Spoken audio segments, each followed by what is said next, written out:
We've been telling young people, go to school, get educated, then you get a good job, you'll be empowered. But in most of our countries, the people who are living the best lives have no education. The people who are driving the best cars, no education.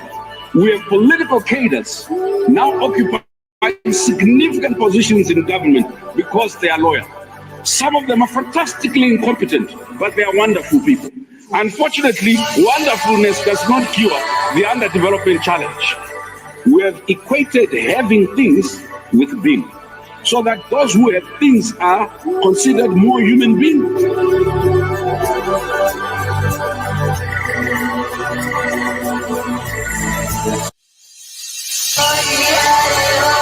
There's a new force of nature at hand, stirring all over the world. They are the young people whom, frankly, we have failed, who are angry, who are organized, who are capable of making a difference.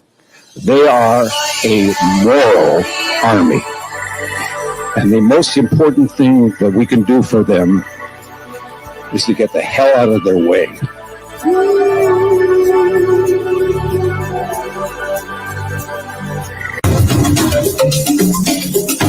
Sisi vile vile sio wote ambao wanataka ugomvi kwa sababu ya ugomvi. Niwaambia nyinyi ni wajinga mkimpata Ruto.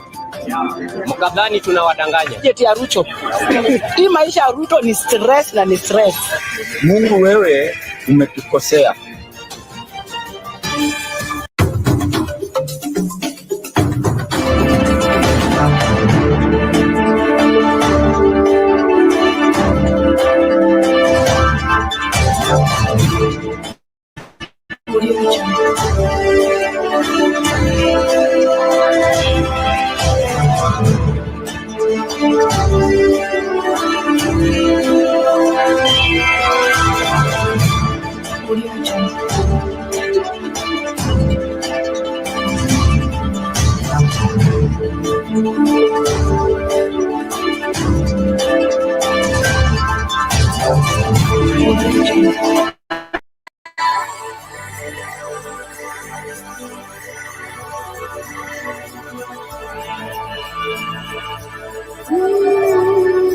We've been telling young people, go to school, get educated, then you get a good job, you'll be empowered. But in most of our countries, the people who are living the best lives have no education. The people who are driving the best cars, no education. We have political cadres now occupying significant positions in government because they are loyal. Some of them are fantastically incompetent, but they are wonderful people. Unfortunately, wonderfulness does not cure the underdevelopment challenge. We have equated having things with being, so that those who have things are considered more human beings.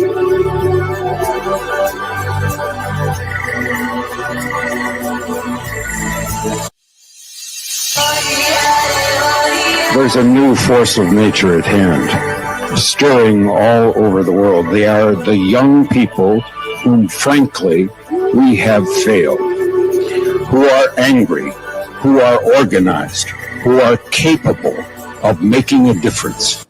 They are a moral army. And the most important thing that we can do for them is to get the hell out of their way.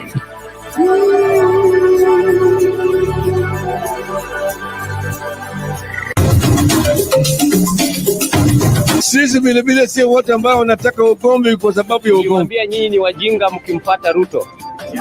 Mkadhani tunawadanganya. Jeti ya Ruto. Hii maisha ya Ruto ni stress na ni stress. Mungu, wewe umetukosea.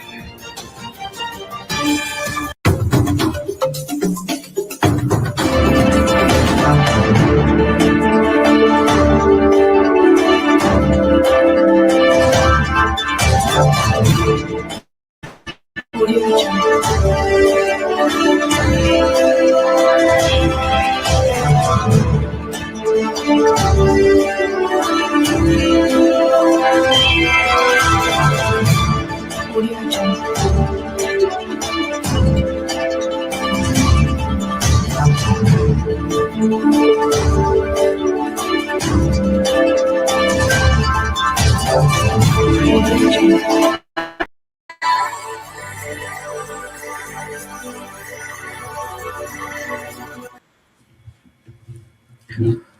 Good day, ladies and gentlemen. Thank you so much for making time to join us. This is Sound Candid Talk, open forum political discussion show, the show that gives you an opportunity to air what you feel and think about the latest development on our political front.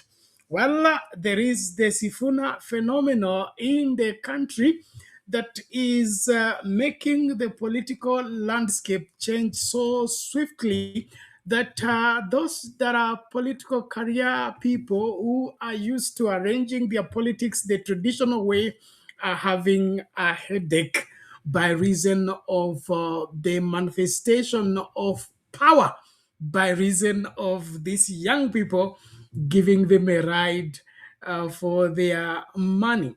Well, there has been all manner of threats and resistance to Sifuna leading his brigade in Kakamega. But as they promised, they have delivered. And reports reaching our desks are that Kakamega has never seen what they saw today in a long time. And therefore, Sifuna has just become a force to reckon with. And if the political career guys don't take their time, they are in for their root shock. I salute every one of you as we start out this conversation. Welcome on board as we look into the political significance of Edwin Sifuna, the senator of Nairobi, the current SG of the ODM party, despite the fact of the wrangles and, of course, the attempts to try and ouster him. He seems to be the force to reckon with, and they will have to bow or shape out by reason of how things are playing out. So I want to salute every one of you as you begin to join from wherever you are. Please make sure that you invite somebody and let's have a conversation in more detail as we are joined by various participants from all walks of life, and then, of course, from all parts of the world. We are broadcasting live from Nairobi, Kenya, and we need your opinion on all this. I want to thank every one of you for your patience. Like I had noted, we are in a transition, and therefore we are having hiccups here and there, but we will keep at this assignment because we believe we are strategically placed here divinely to be part of the change we seek to see in our great country. And so when you don't see us, it's not that we have given up or hung the boots. We are simply re-strategizing and reorganizing so that we can relaunch afresh and, of course, stronger, because until we deliver this country completely from those that have hijacked it and deliver the country back to the people, the struggle continues. So asanteni sana. Naomba tafadhali usitazame kipindi peke yako. Tuko live TikTok, tuko live YouTube as well as Facebook. Jina ni lile lile, Sound Candid Talk. Na wale ambao mnataka kujiunga nasi kwa studio, link ndio hiyo nimepeana kwa comment section. Click on it, allow EV Max to configure for you the camera as well as the audio. Kisha utaingia, alafu tutazungumza masuala haya kwa kina. Asante sana. Namuona Nikitomi akisema welcome. Thank you. I'm here. We are in to see to it that things are done. Nasema this time round Sifuna did wonders in Kakamega County. Baba spirit is at work. Kweli kabisa, na tunashukuru kwa hayo yote. So tutaanza huko Kakamega vile mambo yamekuwa, ili tuanze kuchambua. Na kama unaingia studio, tafadhali wahi mapema. Mnajua kesho siku ya Bwana, kwa hivyo tutafunga mapema, lakini ndiposa tumeanza mapema ili kila mmoja apate nafasi ya kusema yaliyoko moyoni mwako. Kama unatufuata TikTok, tafadhali like video, weka comment yako hapo, kisha tutapata nafasi ya kuisoma na kushirikisha wengi wa Kenya tu ambao wangependa kuona Kenya ambayo ni bora na Kenya ambayo ni ya kila Mkenya. Ya hii masuala ya Kenya wachache kinyume na wengi haitakubalika tena, na siasa za kugawanyika kikabila ama kiklasi, hiyo haitakubalika tena, kwa sababu meli imeng'oa nanga na safari mpaka itimie. Asante sana.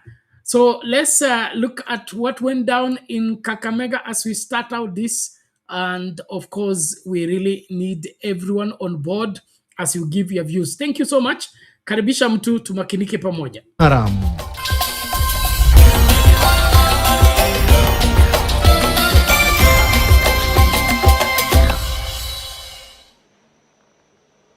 Na mtazamaji, ujambo na karibu. Jina langu ni Sam Amani, mwenzangu kwa lugha ishara ni Meresha Owiti. Karibu.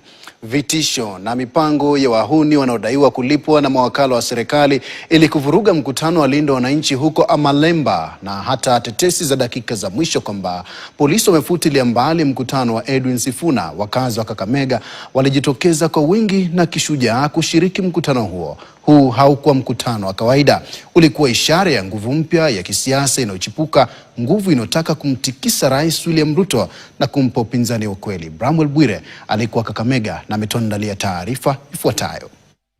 Baada ya madai ya kupigwa mawe kwa gari la matangazo ya mkutano wa linda mwananchi Ijumaa, jaribio la kuvamia mkutano wa waandishi wa habari ulioandaliwa na gavana wa Siaya James Orengo na seneta wa Vihiga Godfrey Osoti, pamoja na vitisho vya kufuta kwa mkutano huo, bado uwanja wa Malemba ulifurika mapema.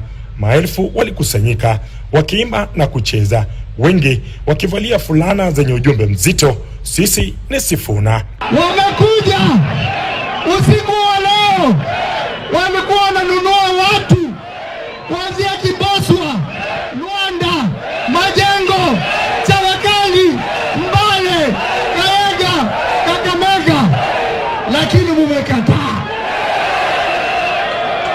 Mumefanya vizuri, na wamekuwa wakitisha mimi, wakitisha Sifuna, wakitisha babu, ati watatuua. Msafara huo ulipoingia Malemba, nderemo, densi na vifijo vililipuka. Mapokezi yakawa ya mashujaa wanaorejea nyumbani, kizazi kipya cha viongozi kikionekana kupata mizizi iliyokolea.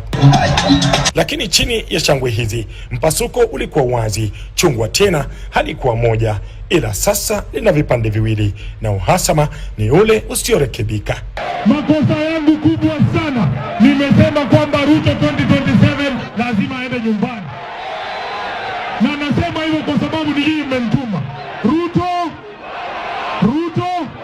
pamoja Raila Amolo Odinga wanataka kuwa chama cha Raila Amolo Odinga,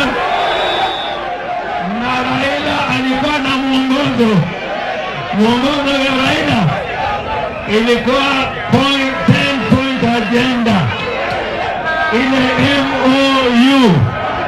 Hiyo MOU ya Raila ilisema ya kwamba kamwe ODM haiwezi kufanya coalition na chama yoyote, hata UDA. Ujumbe wao ulikuwa mkali: hakuna nusu mkate, hakuna kuridhika na nafasi ya unaibu rais, na kwa vuguvugu hili la linda mwananchi, chama kipiganie tu kiti cha urais. Tunasema ya kwamba watu wachie party. Tunataka Joshua aliye na nguvu. Do you want a strong Joshua or a weak Joshua? Do you want a strong Joshua or a weak Joshua? Do you want a younger Joshua or a tired Joshua? Hatuna mchezo this time. This time lazima president atoke Western Kenya. Na kama tu ilivyokuwa Kitengela, jaribio la kutibua mkutano huo lilishuhudiwa, vitoza machozi vikitupwa mita chache tu kutoka alipokuwa akihutubia S.G Sifuna, ila wakasisitiza hawatatishwa na hawataogopa. Leo hatutupii polisi yoyote mawe. Watu watupe teargassed, tunazima kama bangi ya jana na tukutana na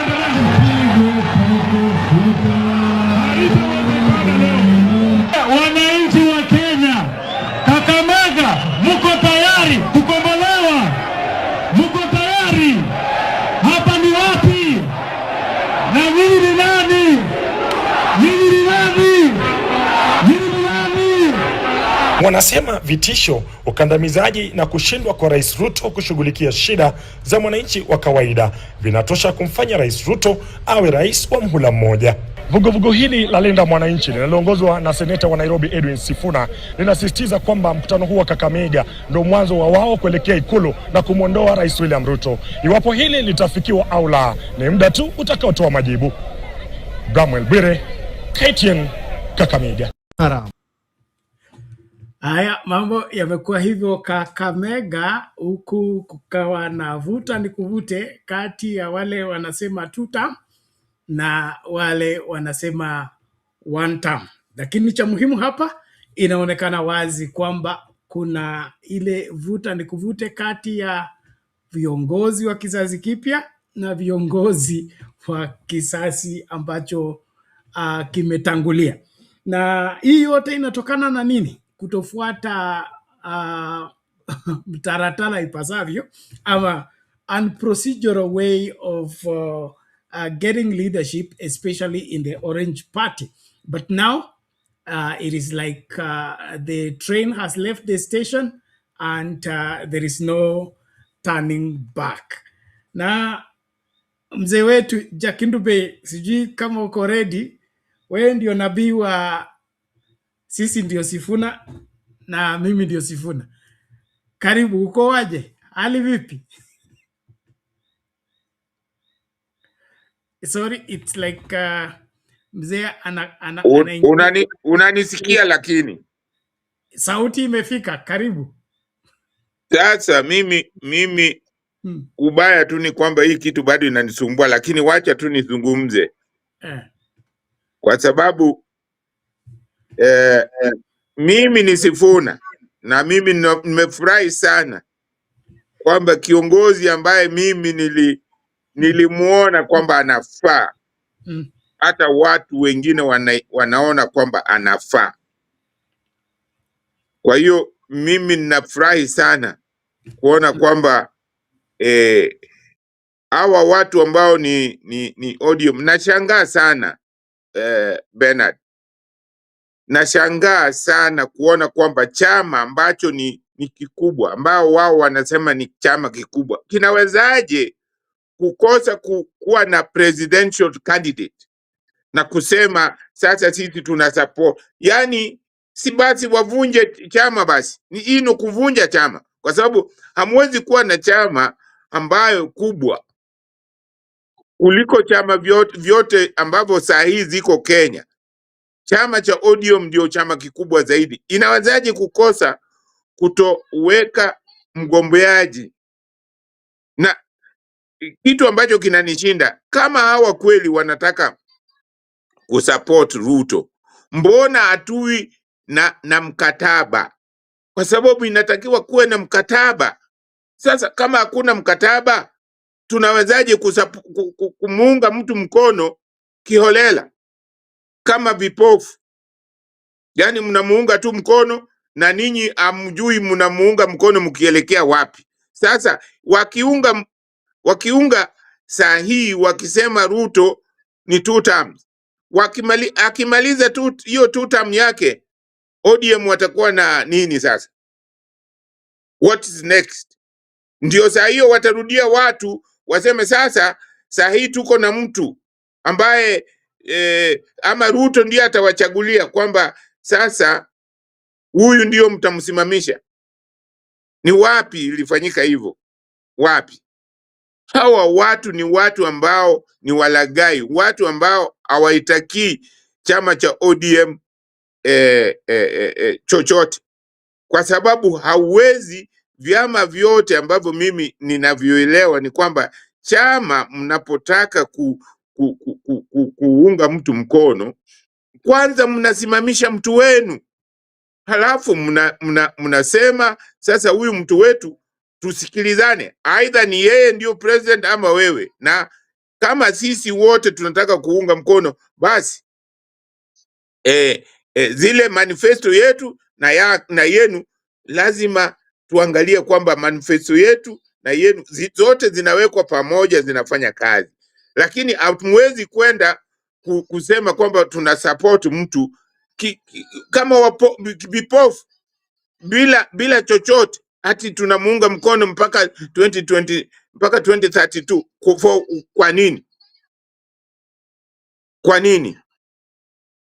ODM ni chama ambacho kinataka uongozi, na kama wanataka uongozi haiwezi kwenda katika uchaguzi bila kuwa na mteule wa kugombania serikali, ya kugombania kuwa na nini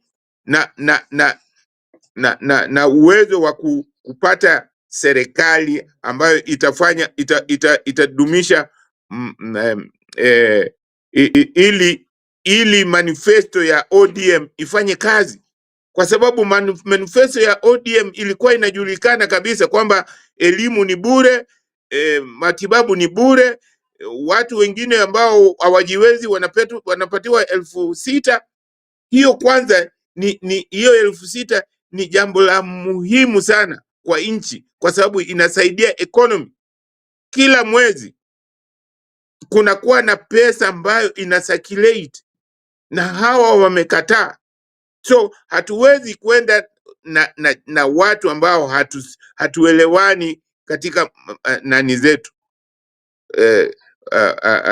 manifesto zetu ambazo za ODM. Kwa hiyo kiongozi kwa sasa, mimi nimefurahi sana kuona kwamba viongozi ambao wako katika huo muhula wako katika upande wa Sifuna ni viongozi ambao wana uwezo wa kuongoza nchi, bado wana nguvu, ni vijana na ni watu ambao wana nia nzuri ya nchi yetu ya Kenya. Kwa hiyo nimefurahi sana Bernard, nimefurahi sana sana sana sana, na nina hakika wale wengine watadidimia, wale ambao wanasukuma nani ya kusema Ruto watadidimia na Ruto wao. Asante sana Bernard. Sawa, asante sana mzee wetu Chakindube hapo kwa utangulizi mzuri, na yeye ndio nabii wa kuona mapema tu kwamba Sifuna anatosha, na nchi nzima inaonekana kwamba wanakubaliana na hayo. Sijui wewe maoni yako ni yepi? Karibu kwa show tafadhali, na hakikisha kwamba una like video, una participate. Aswa watu wa TikTok sioni likes kwa video, tafadhali jitahidi, na ukiwa na maoni weka hapo kwa comments, tutaweza kusoma. Naomba tu tukamakinike kwa pamoja. Mimi ndio Sifuna, sisi ndio Sifuna, wewe uko wapi? Namuona rafiki yangu Derek hapa. Derek, hali vipi?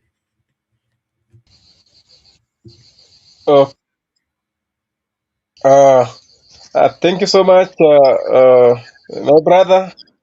I'm happy that today I'm again here, and my brother who has just spoken before me, he has spoken so well, and I'm happy with how he's coming up with his point. Now, today, it is true, and it is evidence that any other person is able, and it is true. And I remember when teargassed were being thrown, and he said boldly that today we are not living. Mimi ndio Sifuna. So any other person is able, and this can tells you that indeed, as ODM, they have got the best leader, but they are not in good terms. If ODM can just be in a good term, then they combine, share good ideas, they can make it. They can have a presidential candidate who can even win. But because they have got self-interest, that is the problem. The other person want to be the breadwinner of the party, the other person want to own the party, that is the problem. And that is the reason as to why ODM is not going to win presidential election 2027. Even if they try as much as they can, they are not going to win unless they change the way they are doing their things. As Derek, let me now speak on my behalf, on behalf of those who are listening and may not have got time to speak. As Derek, an aspirant of a county assembly in my region or in my ward, I want to say, Mr. Bernard, that in politics, someone may not just see that you are able unless you come publicly and address the nation. Who knew that one day Sifuna can come with that kind of crowd in history? Who nobody knew Sifuna could do that. But now you see the mess that they have caused themselves in the ODM is now making Sifuna to be more popular than the one so-called Oburu, who is saying that they need power. Sifuna is now known than actually. I saw even Babu Oweno was a bit different today. Sifuna was more popular and was more honored than any other person who attended that particular event. So, Bernard, if you have got strategy, what I was talking about last time when we were in this platform, if you have got better strategies, I'm telling you, Mr. Bernard, people will gather up and people will support you. But if you don't have got plans, you don't have any plan, I'm telling you, you will mess up and nobody will be able to follow you. So it is about having proper plan and being truthful to the subject. It is no longer the other way around where someone was saying Derek Tosa, mkono yako name Derek Tosa. No, this time round is the influence that you have and the strategies, how you speak, how you are self-composed. Can you justify the statement that you are talking about? But now if you just talk on that Baba left us in broad-based kila mahali, hiyo utaanguka mapema sana. So 2027, Mr. Bernard, I can say confidently that we still don't have someone who's going to compete President William Ruto. He's still going to win. And actually wengine watasangaa sana. Thank you, Okay. Mr. Bernard. Thank you, Derek. Labda, before we go back to Mzee Kindube, you're saying ODM cannot win against William Ruto because of the wrangles in ODM, or there is no competent challenger of William Ruto in the ODM fraternity?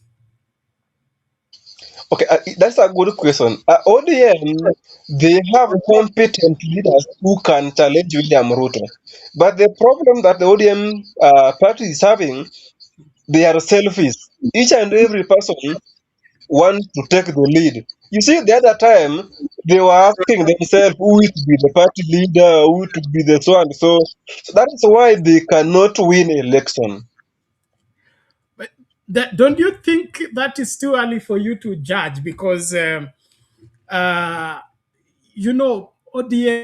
is where it is now because they are bereaved. Their long-serving leader just died, and so they are in that they're having teething problem post Raila Odinga's leadership, and that cannot be perpetual in the sense that they will soon call their house in order and be able to channel the way forward. Secondly, with every election, we have change of allegiance.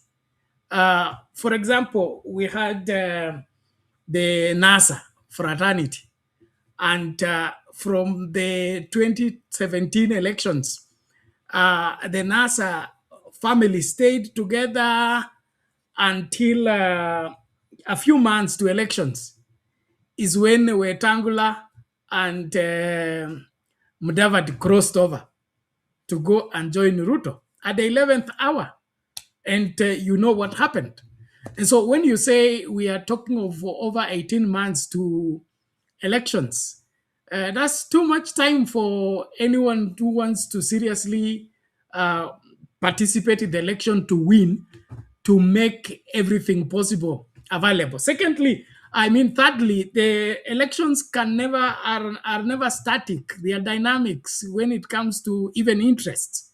Meaning, we still have got people in UDA who are going to cross over to the other side, and people in this other side that are going to cross over to UDA side before there is now a really match for there to compete. And so, in my opinion, your judgment is one harsh and too early to call it, unless I'm, I'm not seeing clearly.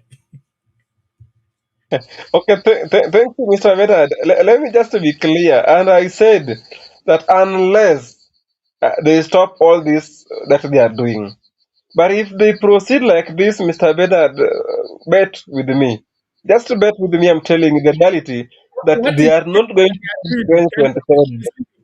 What is this that they are doing? What do you mean they are doing?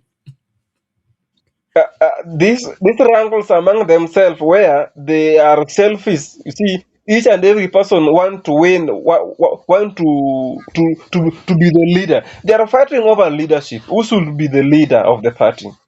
Bwana Derek, I think let's not spend more time on that, but we'll come back to it. I don't think the ODM right now is suffering from selfish reason. I mean, selfish quest for leadership. It is external interference. The divide in ODM right now is William Ruto. Okay, those who are pro William Ruto and those who are anti William Ruto. William Ruto is not a member of ODM. William Ruto is not a leader in ODM. And so the fight over William Ruto, in my opinion, it's uncalled for. Those who want to work with William Ruto is a party leader of UDA. They should just take a walk and go to UDA and support William Ruto. Why are they dragging ODM along? ODM is not part of UDA. And so, in my opinion, the people that are pro UDA will take their walk to UDA, and ODM will reconstitute itself and go and take on them. And I'm sure the win and the upper side, or rather the people that will have an upper hand, are those that are standing with the people. And in my calculation and what I'm seeing, the people with the people, or the group that is pro-people, is the ODM led by Sifuna. This other one that is dressed in uniform and being funded from Statehouse, I don't think they have a future in terms of propelling ODM ahead. How do you, in the wildest dreams, be fighting to be deputy president? When did that ever take place? In which election? In where? A whole political party that has challenged power, I mean, different regimes for over 20 years, that you want to start at the arguing about number two. That's already signing in for defeat. And so the easiest way for ODM to lose is follow Oburu. Let's go back to mzee, then tarudi kwako. Ladies and gentlemen, tafadhali karibisha mtu makinika, na kabla mzee akuje, nikipenda kukumbusha kwa kifupi tu, we coming back.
Jakindube, karibu. Hali ndio hiyo wanasema. Salama Bernard, before the Kindle, kindly, just a minute. Ah. Okay, yes, Mr. Bernard, I was saying that maybe this point, my point could be a better one. Mr. Bernard, you remember the World War II? There was this what is called divide rule, and this is what I talked about last time. That the current president, that is Mr. William Ruto, is calculative. He's calculating so much, and that is why you talked about it, that they are being funded from the Statehouse. So even being that the ODM is now divided into two, that is a strategy. The other time I was saying about it doesn't matter how you win, but what matters is how you win the election. Oh, So we have a country to take care of. It is not just winning an election. We have a country to take care of. We have children and children's children that are looking up to us. We cannot, uh, you know, accept that as a principle because it will mess us as a country. And so if William Ruto's strategies destroy other political parties, that in itself is a violation of the law, and that makes him a criminal from the word go. And so we need to be able to keep everything in its proper perspective. If his strategy is to destroy political party, that is going directly against the constitution. We are a multi-party constitutional democracy. And so if he can't stand the competition of other political parties, and now he resorts into destroying other political parties, that makes him a suspect and therefore unfit for public office. Let's not be able to justify what is unacceptable in terms of how to run a country. You know, running election, there is fighting for leadership, but we can't negate the fact that we have head of government and head of state. Okay, the state is perpetual. The government is according to election.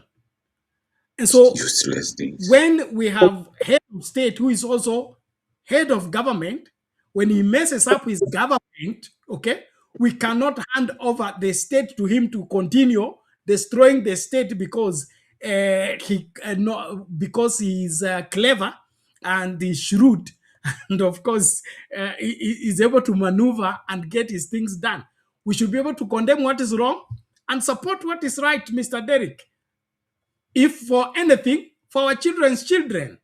Because mission how we will leave this country the way it is and expect that our children are going to visit our grave and bless us. Except we want to be cast, and they cast us in the grave because we slept and we let the country go astray. Just before you maybe come back, let's hear Mzee Jakindube kwanza, alafu tutarejea kwako. Jakindube, karibu. Samahani kwa mita.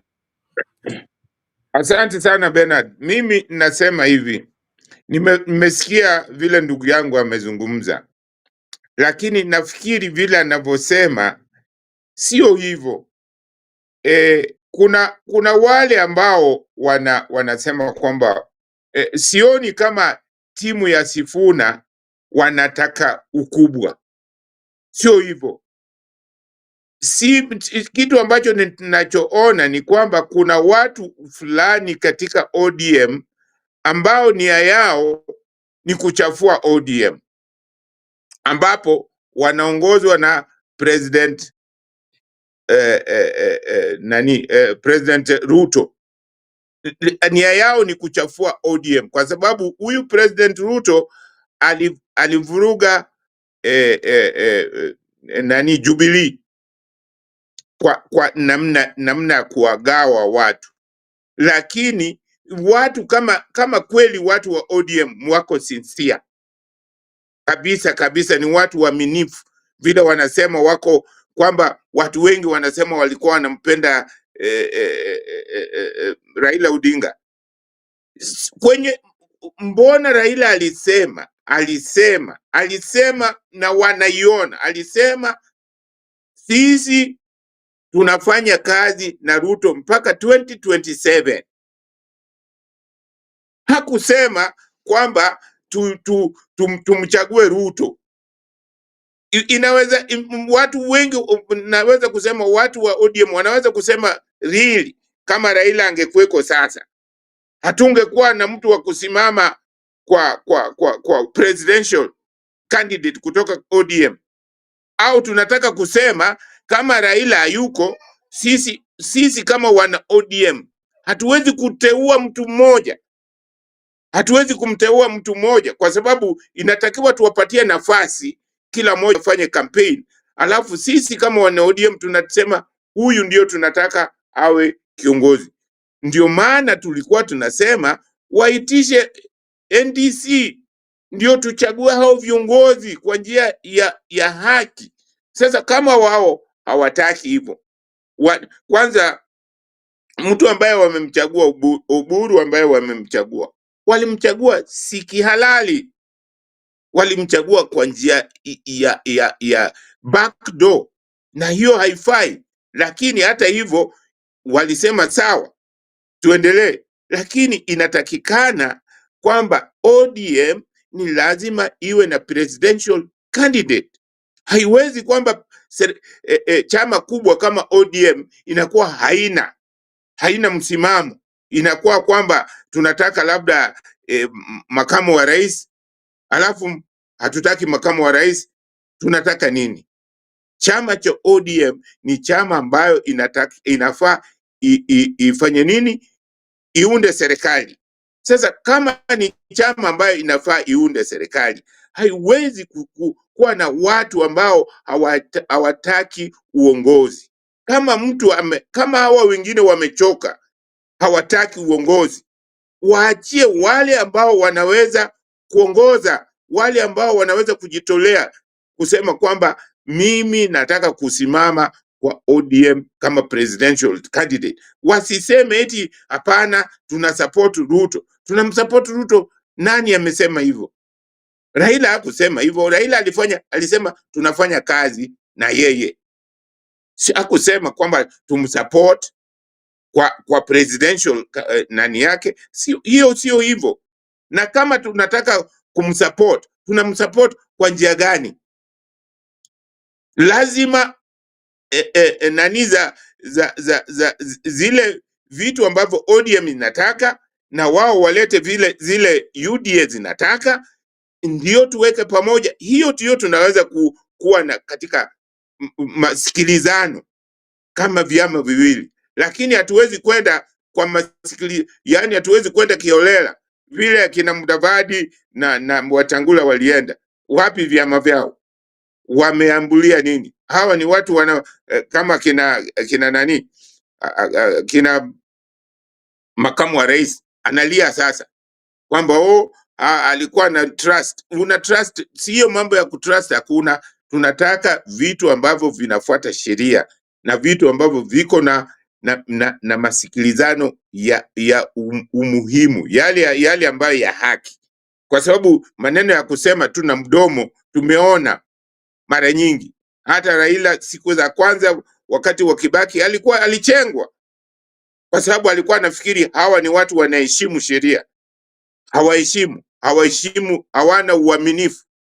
So mtu kama Ruto unaweza kumwamini namna gani? Na tumeona ni mtu ambaye haaminiki. So hizi vitu ambavyo watu wanasema Ruto amefanya nini, hizo ni vitu ni haki ya serikali kufanya vitu kama hizo.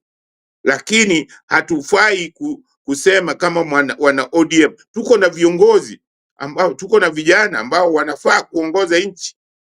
Kwani wataongoza nchi wakiwa wapi?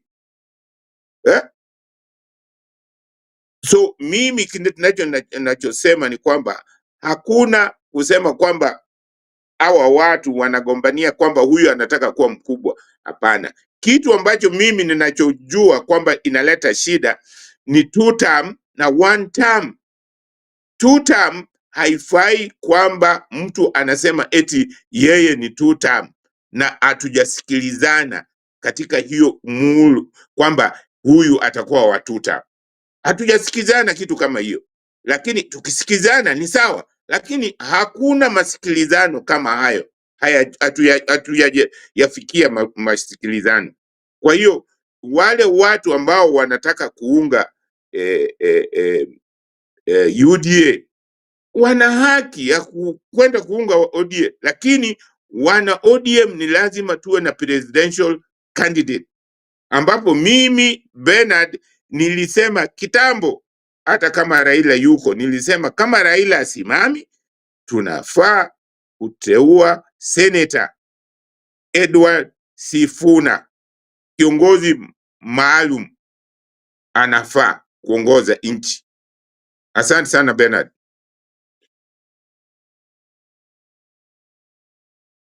Okay, asante sana Jakiduwe, nashukuru.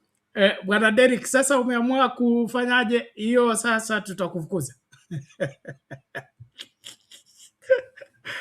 Ni haki yako ya demokrasia, lakini tungependa kuwa na ile campaign tool. Jakiduwe, agree with you. Na labda I'm a quick learner. I'm very sensitive and a quick learner. Nimeitoa. Thank you. Kile nachosema Jakiduwe, agree with you, na inaonekana wazi kwamba William Ruto hayuko tayari kwa mazungumzo ya haki. Anataka mazungumzo ya dhuluma. Yaani ni kama hili ni swali ambalo nataka Derek respond. Wakati tulikuwa shule, tulikuwa tunafanya inter-school debate, okay? Na tukienda debate with the neighboring school, you pick your best debaters, okay, to go and compete with the neighboring school. So itakuwaje that the neighboring school is the one demanding that they can only debate when Oburu is the debater and Juliet is the debater and Wanga is the debater? They have not been chosen by ODM. They have been chosen by UDA to go and debate against UDA. That it is in itself unfair from the word go. Kama Ruto ako tayari kwa mazungumzo na mazungumzo ya haki, awache ODM ichague timu yake. Yeye achague timu yake. Tukutane kwa uwanja. Lakini kama lazima achague ODM, apange ODM, kisha awaita atanawaita kwa meza atuwazungumze kuhusu 2027. That is a team discussing with itself, and that it's against the spirit of the constitution, is against the law of human the laws of nature in the first place. So mimi sielewi mbona William Ruto anaogopa ODM ikiwa na uongozi unaofaa.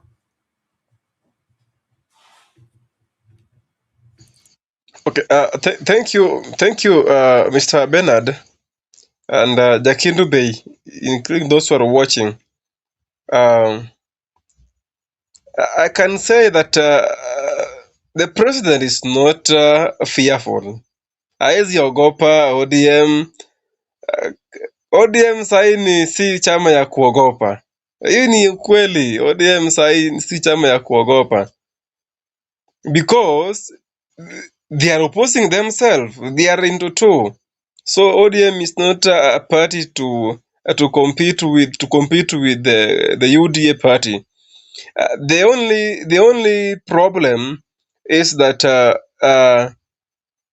they accepted Ruto to give them direction on what to do. If they could have stood firm, then by now they could be strong. But since they accepted to join, like seriously, Mr. Bennett, I've accepted to join you in your team. And then, you are the one to guide me on what to do. Because I have come to your house. Like those people, those who have formed the broad-based government, they have joined the UDA. So they are the one to relax. And then the UDA government to tell them on what to do. And since they also want to benefit from the government, they have to listen to the president's demand. So and that is why you see chaos. There are those who are accepting the offer, and there are those who are not accepting the offer. Now, can you see? Those who are given opportunity in the government are on the other side, the likes of Joho, they are on the other side. And then the likes of the likes of Orengo, they are also on the other team. And it is true. What about if Orengo could be on the other side of broad-based? He could have not made noise in the public. But all those people who are already in the broad-based government, they are silenced. They can't talk. They can't oppose the government. They cannot. And that is why, because everyone wants to secure his job, they are silent about it. So Well, the reality is that the president is calculating. He has got strategy. Same to my point back. so, Brother Derek, you're conveniently avoiding to give us the scenario that brought about broad-based government. Uh, I am, I would say, seeker of truth, and I always want to present my points based on the historical realities. Okay, the broad-based government was not a product of negotiation. The broad-based government was William Ruto's brainchild.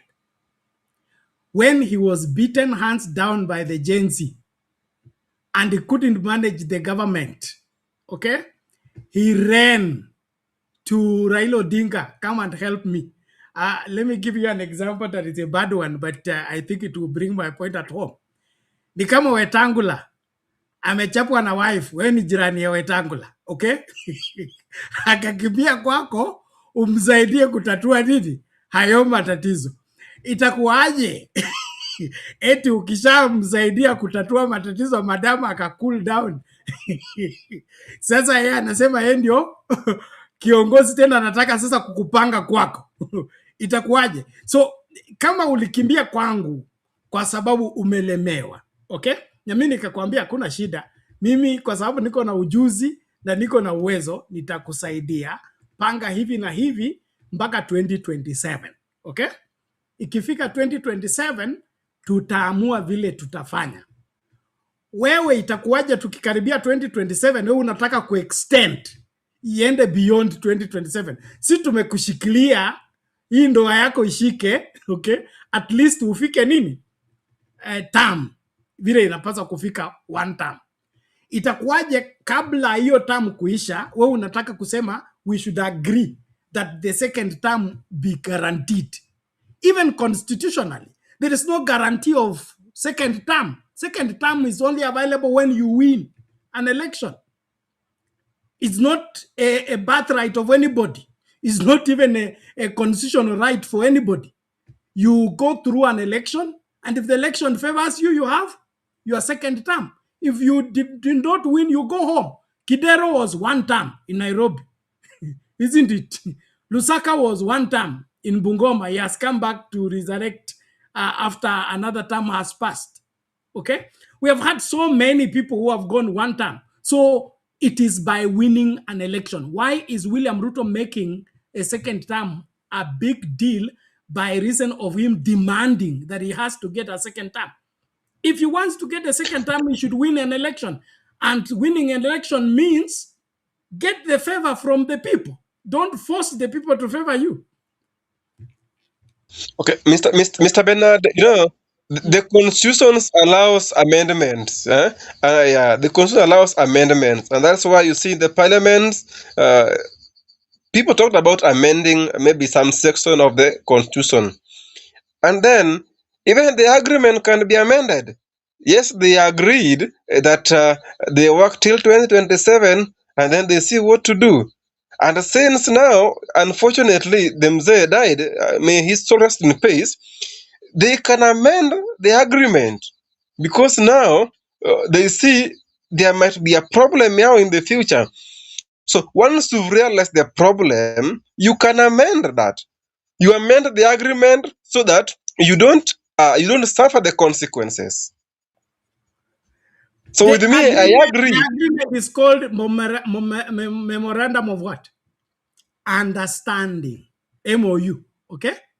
That means there must be an understanding between the two parties, not one party insisting that you have to follow this path.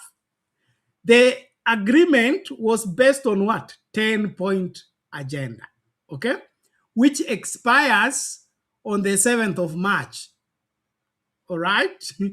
So if there will be any continuity in this agreement, it will be by reason of William Ruto's performance in the 10-point agenda.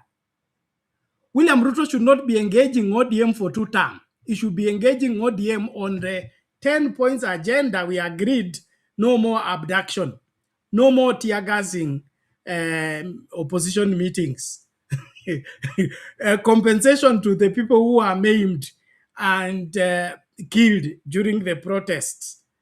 The respect of other political parties, give them autonomy, let them be able to function freely. Devolution, to be left alone and be given enough money. Those were the points. William Ruto doesn't want to discuss these 10 points. He just wants to discuss 2 terms. Is that how things work?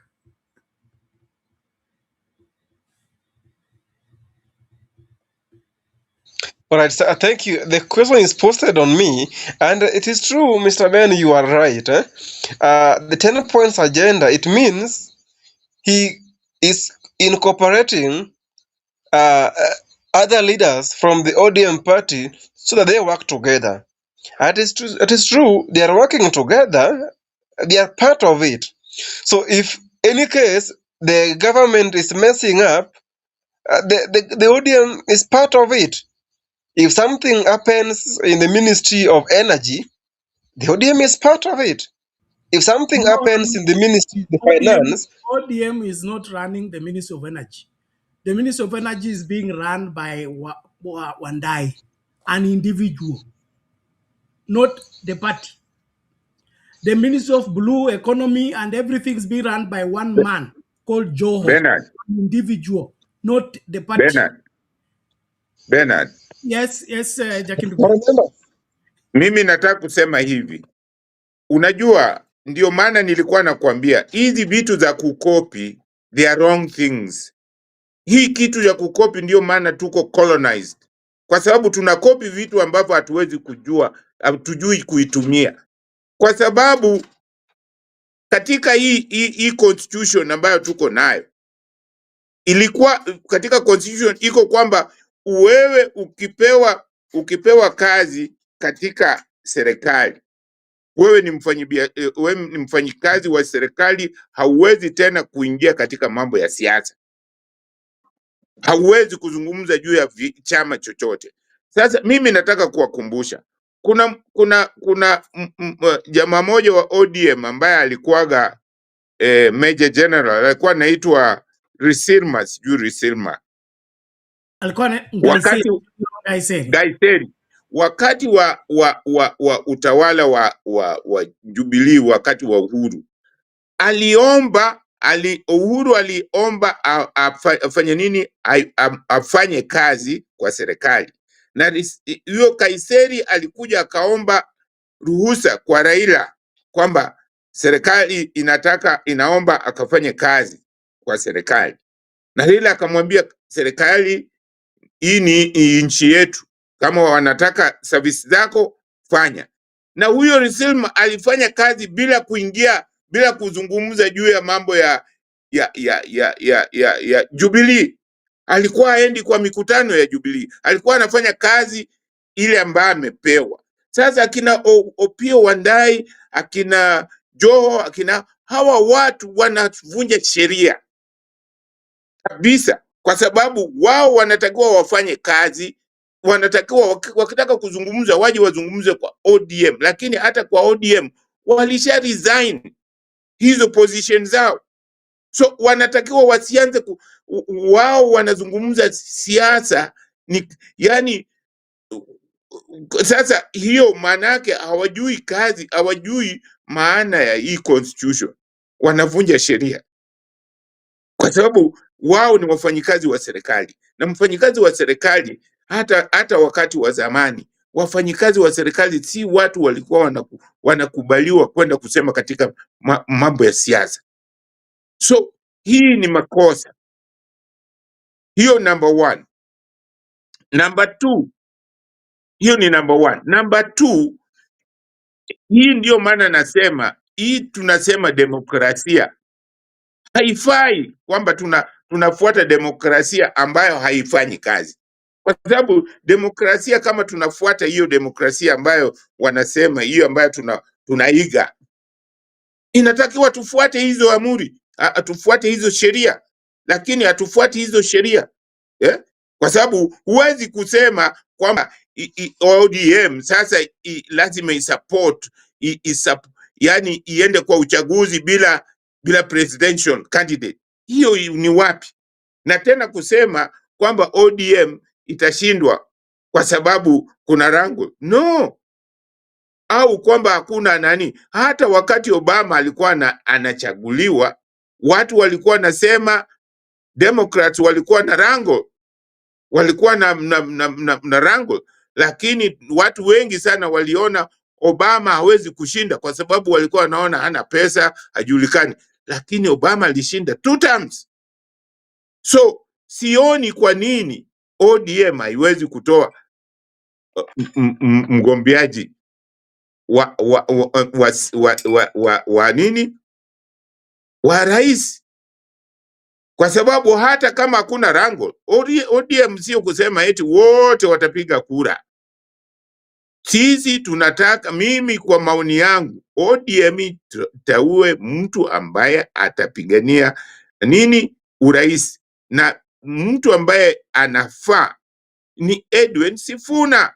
Mimi ni Sifuna. Tunataka ajitokeze, ODM ishindwe, ndio tujue tumeshindwa. Lakini kwa sababu tukishindwa tutakuwa na sauti zaidi na tutakuwa na nguvu zaidi kuliko kwenda bila kuwa na mgombeaji. Tusipokuwa na ODM, isipotoa mgombeaji, ODM itakwisha. That will be the end. Hiyo ndio mwisho ya ODM, haitakuweko tena. Katika 2032 ODM haitakuweko. There will be nothing like ODM. Asante sana, Bernard. Okay, thank you Jackie Dube, we appreciate that. Na naomba kila mmoja tafadhali tumakinike kukaribishana tunapoendelea na mchakato huu. Mambo ni lazima yawekwe bayana na tuelewane. Katika siasa kuna ukorofi, kuna ujanja, lakini ni muhimu tuweke maslahi ya nchi mbele na maslahi ya vizazi vijavyo mbele, hata tunapopigania hiki na kile. Nashukuru Jackie Dube kwa kuleta hiyo hoja ya General Ngaiseri. General Ngaiseri alipopewa kusimamia Ministry ya Interior katika serikali ya Uhuru Kenyatta, hiyo haikufanyika ODM, na ODM haikujiunga na serikali, na haikusemekana kwamba ODM sasa vile iko na Ngaiseri kwa serikali sasa hawafai kuwa na presidential candidate ama waanze kushabikia Uhuru Kenyatta kwa masuala ya 2 term. Kwa hivyo ili suala la kuhadaa ODM na kujaribu kuifanya kwamba ikuwe subject kwa UDA ni mojawapo tu ya ukorofi wa William Ruto na genge lake, ambao hawataki kugombea kiti cha urais, na wale ambao wanataka hicho kiti wanataka wamalize wagombezi wengine wote ili wabaki peke yao, ndio waseme kwamba hao peke yao ndio wanaweza kushinda ama hao peke yao ndio wanaweza kuwa rais. Kwangu mimi, kila Mkenya ambaye ana akili timamu, umri wa kutosha, ana haki ya kugombea kiti cha urais, na hakuna chama chochote ambacho kinazuia kingine kutoweka presidential candidate. Hiyo ni kinyume cha katiba na kinyume cha sheria. Kwa hivyo hii uoga yote inatokana na nini?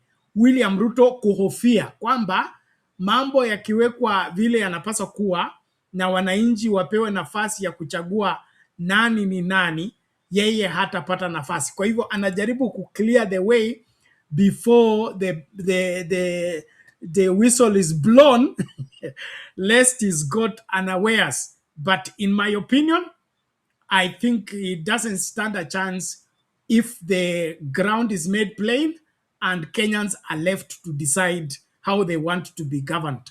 And that is why we are talking here. We really want a Kenya for all Kenyans by reason of us going through processes that we can trust and processes that can deliver leadership that we can stand for and, of course, stand by. I'm happy to see Lala. Lala, just before you come in, let's hear what this Mzee has said about the Oburu factor in the ODM. Na mimi namwambia Sifuna, simama imara, simama imara, asikitishwe na hiyo mtu na kwenda uza chama. Mimi ni Lazaro Ekono Eyangan, nimekuwa kwa ODM tangu wakati ya Tinga, tunalikuwa na Raila. Hii mambo ya Obur, chama sio kitu ya kurisiwa. Chama ni ya dunia, ya wananchi, sio mambo ya kurisi. Kama unataka kurisi, risi bibi, risi mali, risi nini, lakini chama hapana ya Oburu kurisi. Sisi najua katibu yetu ni Sifuna. Oburu sio mtu ya kuongoza chama. Mtu mwenyewe kumwambia maneno hata asikii, na mwambiwa maneno kwa mdomo asikii. Tunapeleka wapi mtu hapana asikia maneno? Kweli. Mtu asikii maneno tutapeleka wapi? Kweli. Sisi tuko kwa Sifuna, tuko kwa Warengo, tuko kwa Baba Owino na timu nyingine yote ya ODM. Sisi hatujui mambo ile mtu alichagua Oburu sababu bado kuja Turkana.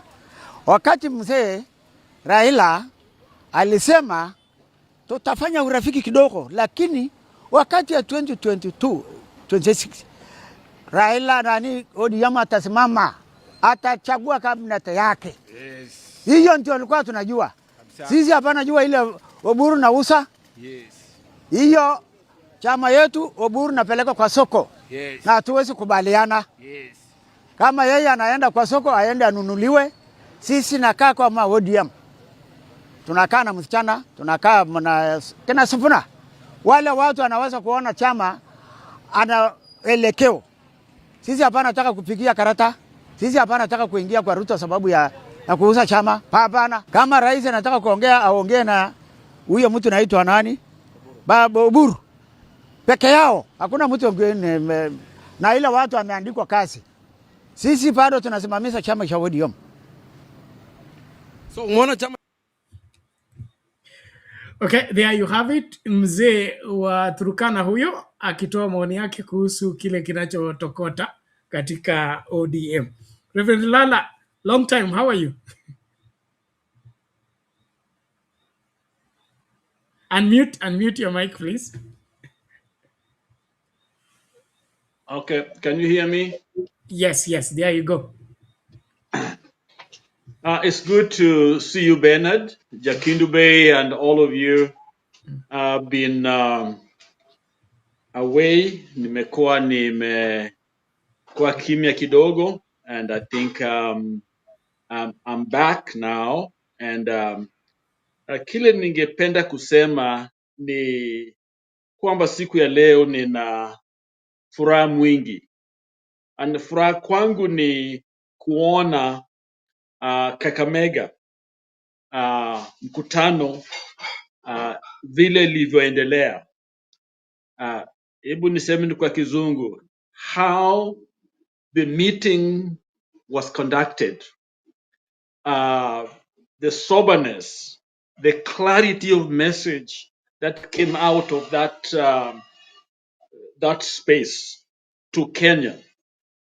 I love it because they framed the discussion or the message to cover Kenya, so that it's not just about ODM thing, but it's for the entire nation, what the issues really are at the moment.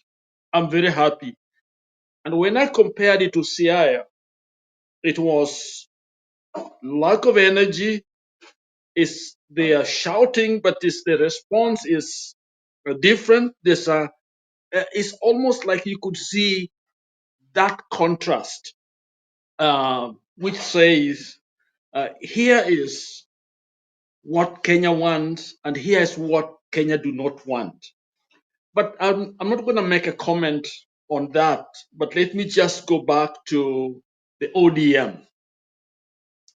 ODM is the largest political party in the nation and in the region. And for it to come to where it is today, for ODM to have reached this milestone, it's taken sweat, it has taken peaceful and demonstrations and others, and many have suffered, especially Baba. We can see his life legacy in ODM. ODM is what tells us something about Baba, and that's what he left to us and for us to use as his legacy, Kukomboa Kenya. And so to hear what the CIA group and Kakamega group both claiming ODM, any thinking Kenya, any true um, uh, Kenyans who want democracy ya Kiafrika, in other words, liberation ya watu wetu, can easily see from those two meetings where the liberation is coming from and where is Baba's legacy.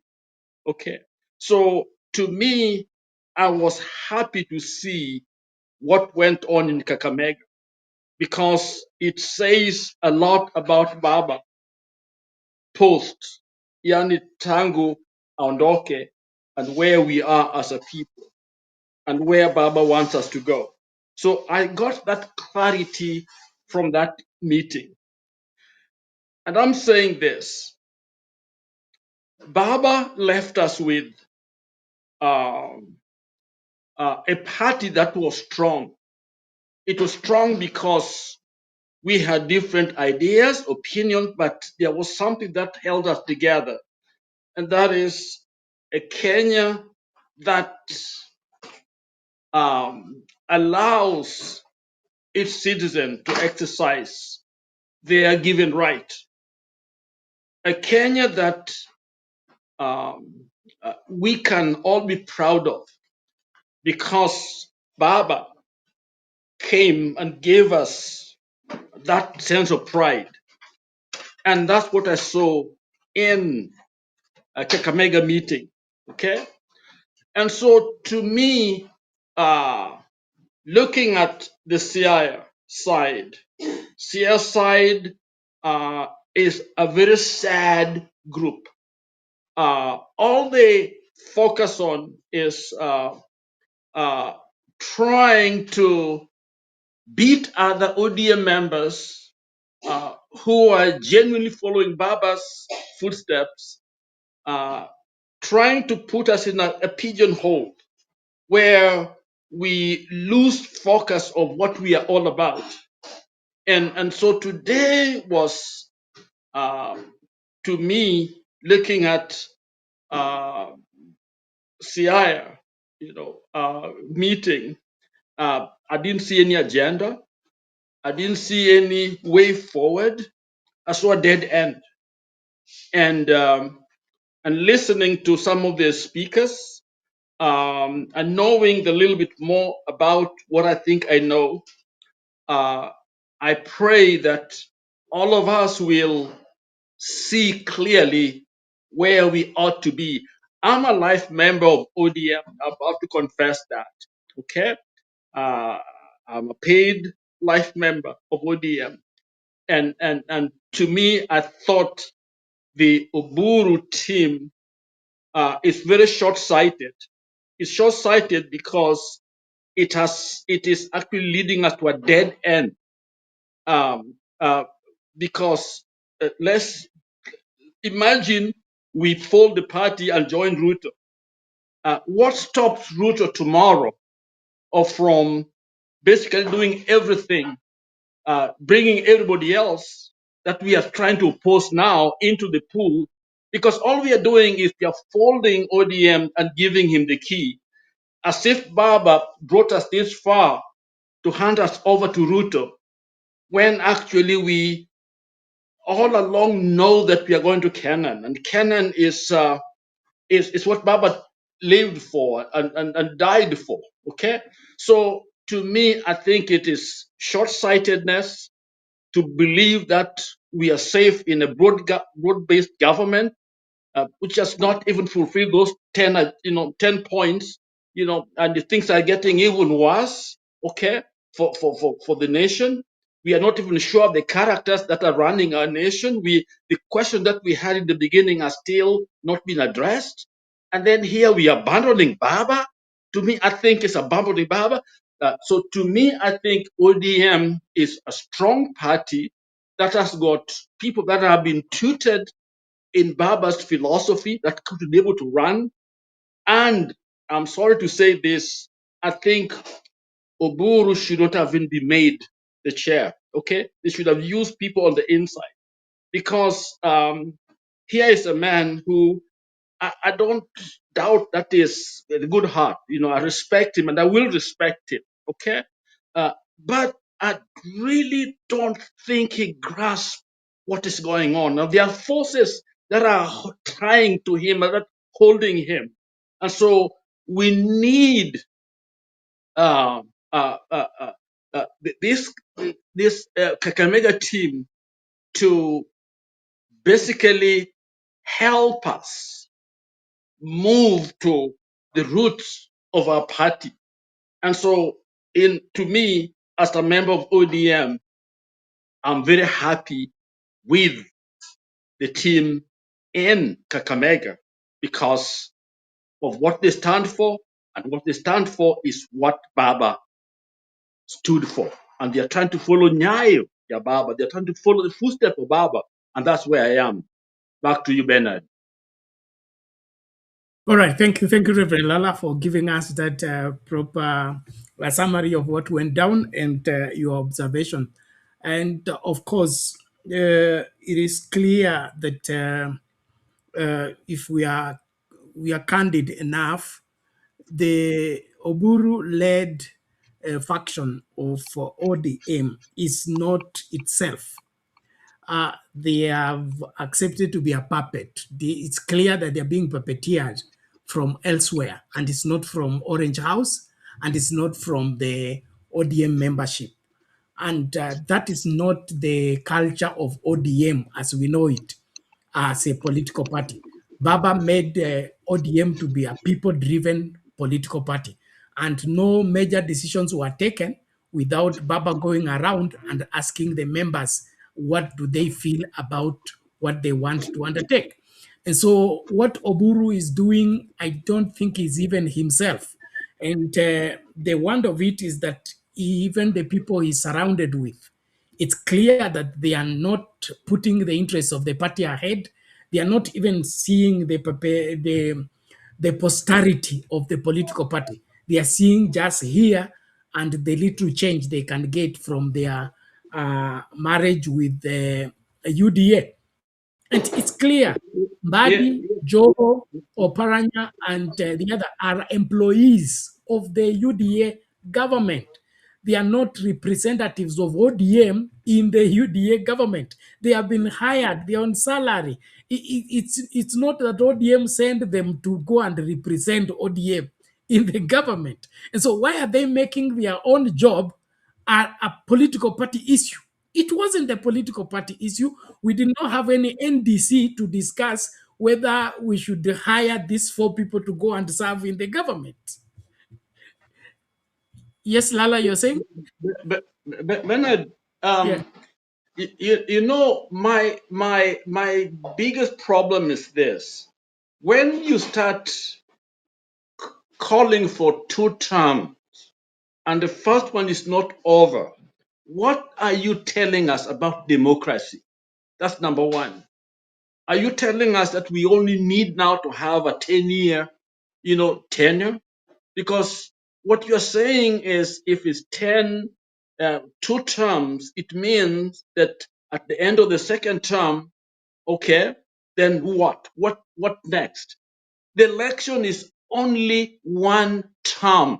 Every election has to be one term. So this idea of being fixed on 2 terms is wrongly placed. Okay, the election is just one term.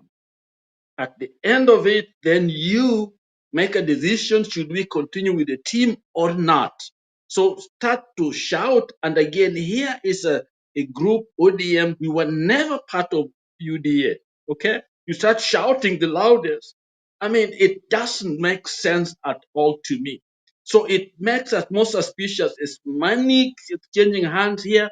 So I think that's a losing, game plan. Even if you have good ideas, but to come from there, kweli kabisa, hiyo si uh, uh, democracy at all. Back to you, Kindube, Bernard. Okay, thank you. Jakindube, you can weigh on it before we change gear. Nafikiri Bernard, Lala nasema habari yako, habari ya siku nyingi. Mzuri kabisa, habari yako. Nimefurahi kukuona bwana, tumepoteana muda mrefu. Ni kweli kabisa. Nilikuwa na changamoto na Bernard naye amekuwa na changamoto, hata mimi nimetokea leo baada ya muda mrefu. Yeah. Ndio, lakini kitu ambacho kinanifurahisha sana kama wewe ni kwamba chaguo langu, kila mtu nafikiri wa Kenya sasa wanaona ni chaguo la maana. Unakumbuka nilisema wakati ule mwingine kwamba mtu ambaye anafaa kuongoza nchi yetu, ambaye anafaa kusimamia upresident katika ODM ni Sifuna. Na ninafurahi sana kuona watu wanasema mimi ni Sifuna. Huyo kijana anafaa kabisa kuongoza, na mimi namshukuru sana Raila Amolo Odinga kwa kuona mbele kabisa na kuwa na uchagua, anakuwa na uongozi na kuongoza vijana wengi tu. So kitu ambacho kinanishangaza ni kwamba inawezekanaje ODM iko na vijana wengi, viongozi wengi, alafu inafika wakati wa uchaguzi hatuwezi kunominate moja. Hiyo ni aibu gani? Sasa ndio maana nasema ODM isipotoa presidential candidate this time, iseme kwamba president candidate wao ni Ruto, na Ruto term yake imeisha, hata kama akichaguliwa hii ni last term. So what do we expect kutoka kwa Ruto? Kwa sababu kama ingekuwa hii ni first term, unasema labda hiyo second term hii first term asipofanya vile tumesikizana, hiyo second term hatumpati kura. Sasa hii tukimpatia kura, ana haja na sisi kivipi? Watu wetu, watu ambao wako kwa upande wa Uburu ni watu ambao short sighted, vile umesema, hawaoni mbele, hawajui wala. Lakini ninafurahi kwamba ingawaje watu walikuwa wanafikiri Raila amekufa, Raila bado mzima. Raila ni Sifuna. Raila ni Sifuna. Nilisikia mzee mwingine akisema kule Kakamega kwamba watu walifurahi kwamba wale watu ambao walikuwa wanafikiria Raila amekufa, Raila hajakufa. Raila yuko, na tutasimama na Raila mpaka mwisho, mpaka atupeleke Canaan kule tulikuwa tunataka. Na watu wakifikiria kwamba Raila yuko, wao watu wanaota ndoto. Raila yuko alive, na hiyo timu yake ni timu ya Sifuna, Babu Owino, Orengo, Hamisi, Ososi. Hawa wote ni watu wake. Ni hapo ndio Raila anapumua. Kwa hiyo mimi nafurahi kwamba mimi ODM haiwezi kuwa bila kuchagua bila kuteua presidential candidate. Alafu tukishachagua presidential candidate wetu ndio tuwe na nini, tukua kama kuna mazungumzo tunazungumza kama tuna nini, na sisi tuna mwakilishi wetu. Hatuwezi kuenda kuzungumza pale juu ya meza bila hatuna mwakilishi. Ni maana yake tukizungumza na vyama vingine kwamba labda tufanye tushirikiane katika mambo ya uchaguzi, tunajua kwamba tuko na presidential candidate wetu. Hatuwezi kwenda pale bila. Na ikiwa ODM itaenda pale bila, basi ODM haitakuwa itakuwa tumefunga ODM, imeisha. Tutakuwa tumeiua completely. Na mimi nafikiria haifai namna hiyo. Hatuwezi kufanya kitu kama hiyo. Kwa hiyo kama kweli sisi wale ambao tunasema kwamba tunataka demokrasia, tunataka sheria, tutumie sheria. Na tena nazidi kuambia Wakenya, tujitoe kwa ukoloni, kwa sababu haya mambo ambayo kina Ruto wanafanya, haya ni mambo ya ukoloni. Tunataka mtu ambaye atatutoa kabisa chini ya hawa makaburu. Watatutoa chini ya hawa makaburu, kwa sababu hawa makaburu bado wanatukalia mpaka sasa. Tunataka kiongozi ambaye watatutoa chini ya makaburu hao. Asante sana Bernard. Okay, asante sana Jakindube, tunashukuru. Thank you for that analysis. Ladies and gentlemen, we are here to engage and of course be able to give the perspective required for the direction to take as a country. And if you listen to your hearts of hearts, you will notice that the current administration is not being sincere with Kenyans, and it is not even going into these elections with clean intentions. They are so twisted in their operations to a level whereby they would rather do away with the law than follow the law. And if there is any point of departure between what we are saying and William Ruto, is his constant attempt to twist the law or find a way around the law. The head of state and the head of government need to be the number one custodian of the law of the country and needs to be the one adhering strictly to the rule of law. But when he becomes shrewd and becomes twisted, that he can't follow the due process of the law on political parties, law on devolution, follow the law on whatever, articulating services to the people. Like, for example, the healthcare. Look at the education situation. Look at how he's playing around. Right now, there is a serious drought in Turkana. People are dying of starvation. Yet he's in Statehouse entertaining thousands and thousands and giving them handouts. That is not how a country is run. And the Kenyans that are being lured into, accepting that that is how things should be, you're not being sincere with yourself. In my opinion, we need to get our country back to the place whereby what is available constitutionally must be available to each and every Kenyan. And if there is a crisis like what we have in Turkana right now, people are dying of starvation, the government need to be actively involved in securing that, not for them to be dressing people in yellow and, entertaining them and, promises of millions upon billions, while they are complaining that there is no money. And so William Ruto needs to be checked, or else our country is in trouble.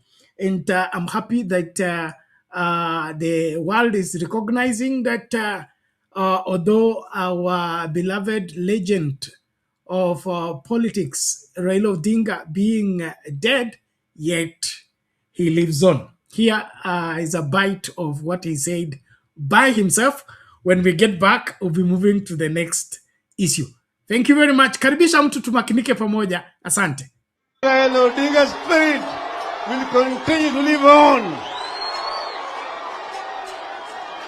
Hello? Raila Odinga's spirit will continue to live on. Hello? Raila Odinga's spirit will continue to live on.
Hii ushuru yetu bwana.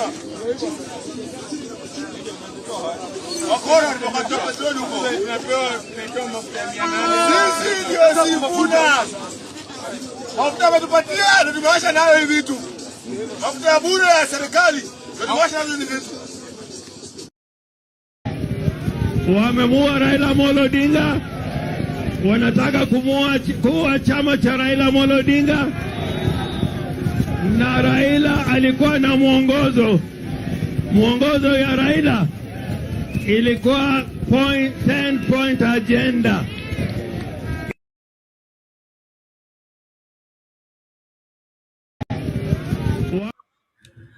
Welcome back, Reverend Lala. You can weigh on that. You saw those the two-term guys had hired the motorbike people, gave them fuel and gave them those reflectors to go and disrupt or stand against the Sifuna rally.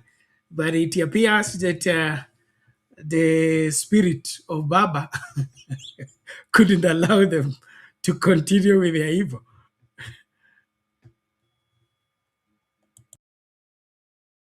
Unmute, your mic is off.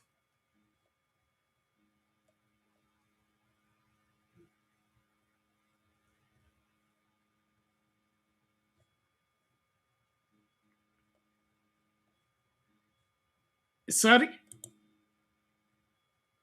Okay, it's like we dropped off at Arudi. Jakindu Bay. Maswala ya two-term wende umesema. Masuala ya two-term haiwezekani. Hatuwezi kuzungumza mambo ya two-term kwa sababu hiyo ndio inaleta shida. Jana nilimuona Senator Okech yule wa Migori akisema kwamba the problem ambayo ipo pale ni two-term na one-term. Kwa sababu kuna wale wanasema two-term na kuna wale wanasema one-term. So, hatuwezi kusema two-term kabla hatujajua, hatuna kiongozi wetu. Mimi siwezi kusema 2 term. Katika constitution yetu ni 1 term ndio ipo. 2 term unaweza tu kwenda 2 term kama watu wamekupatia hiyo nafasi, lakini kabla hujafatiwa nafasi huwezi kusemekana 2 terms, ni 1 term. Hiyo ndio ipo vile Reverend Rala amesema, hiyo ndio iko kwa sheria zetu, lakini sisi ni watu ambao hatupendi kufuata sheria. Hii ndio kitu ninachosema kila siku kwamba ni makosa sana kwa sisi wa Kenya kwamba hatufuati sheria, na hiyo sheria ndio maana tunafanya vitu ambavyo hazitufai. Ndio maana tunakuwa na problem, ndio maana mtu anasema kitu ambayo haifai. Lakini mimi ninachosema ni kwamba hii kikundi cha Uburu ni kikundi ambacho kina akijui tunataka kuelekea wapi. Ni kikundi ambacho kinaona tu watu fulani wamepewa kazi, na hiyo sio mambo ya chama. Chama inataka iwe na power. Tunataka ODM iongoze nchi ya Kenya. Kwa hiyo mimi ninachosisitiza ni kwamba ODM, timu ya kina Sifuna ichague mtu mmoja ambaye mimi najua ni Sifuna, na hata tukishindwa, lakini tutajua kwamba kwa sababu kuvunjika kwa mwiko sio mwisho wa kufanya nini, wa kupika.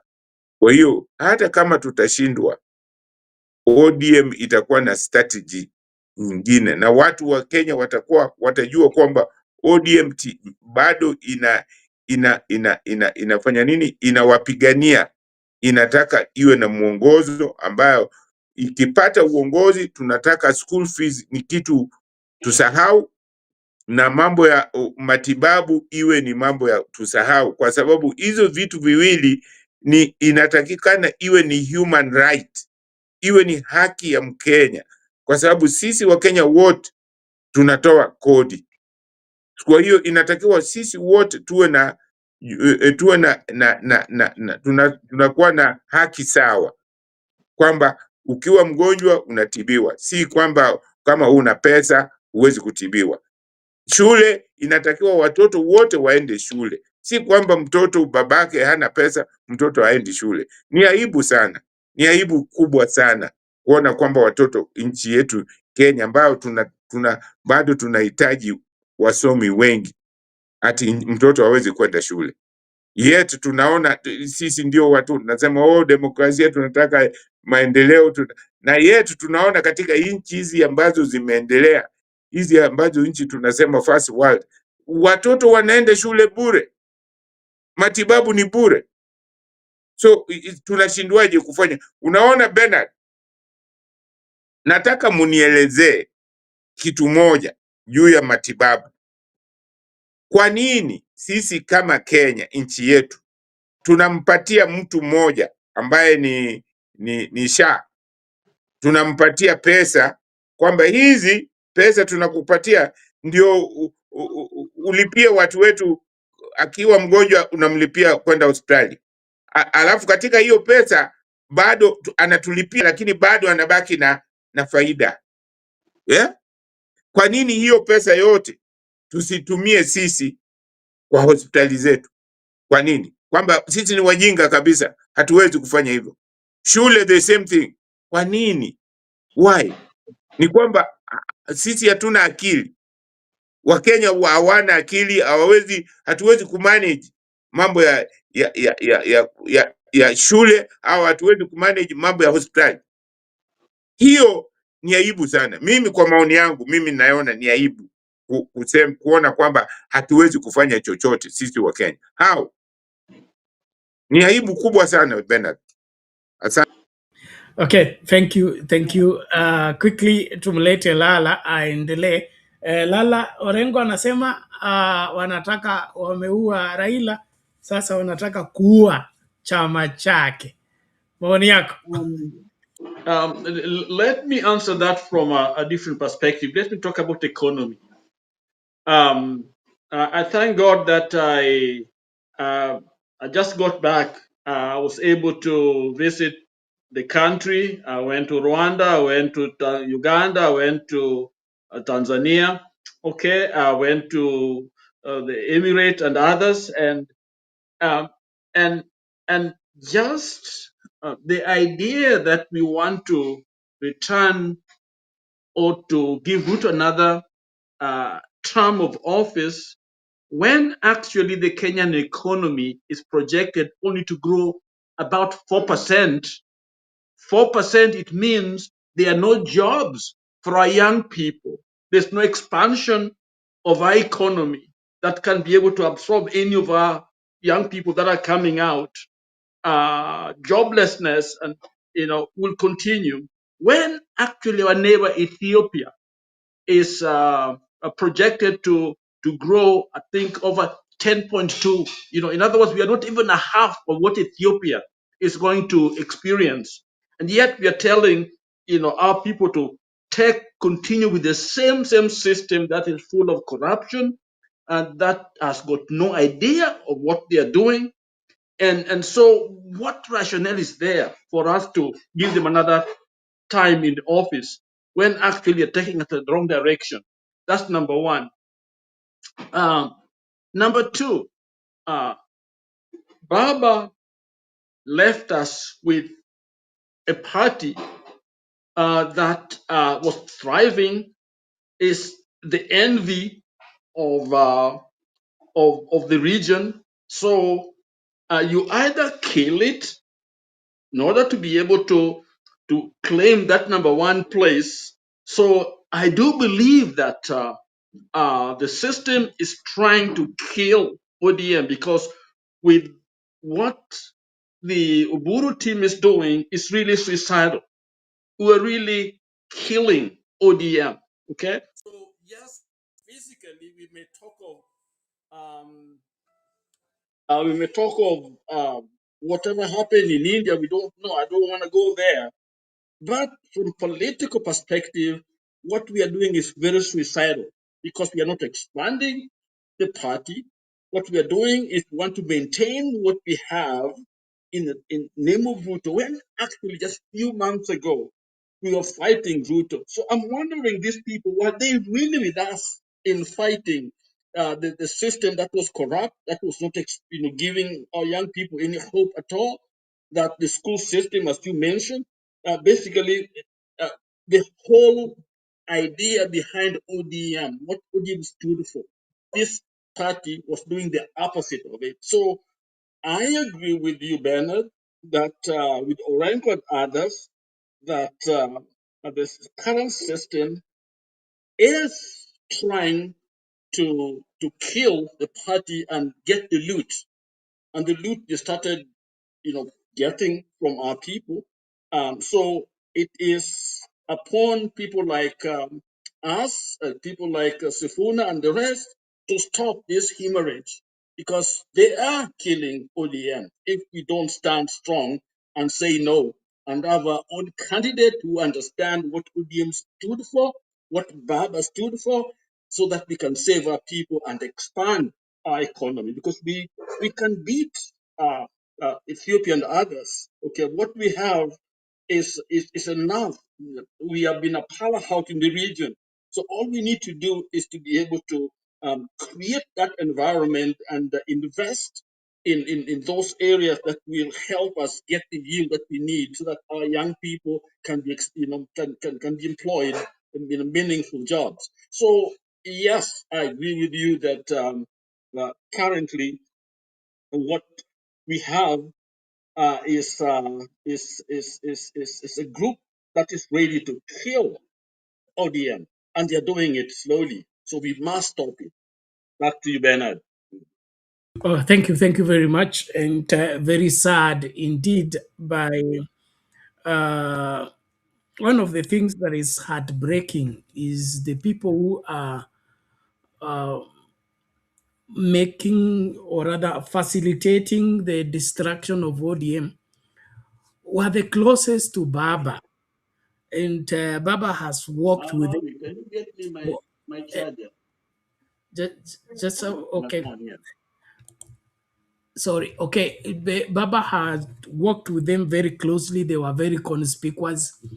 And it's hardly 4 months after his demise, and they have all turned 180 degrees.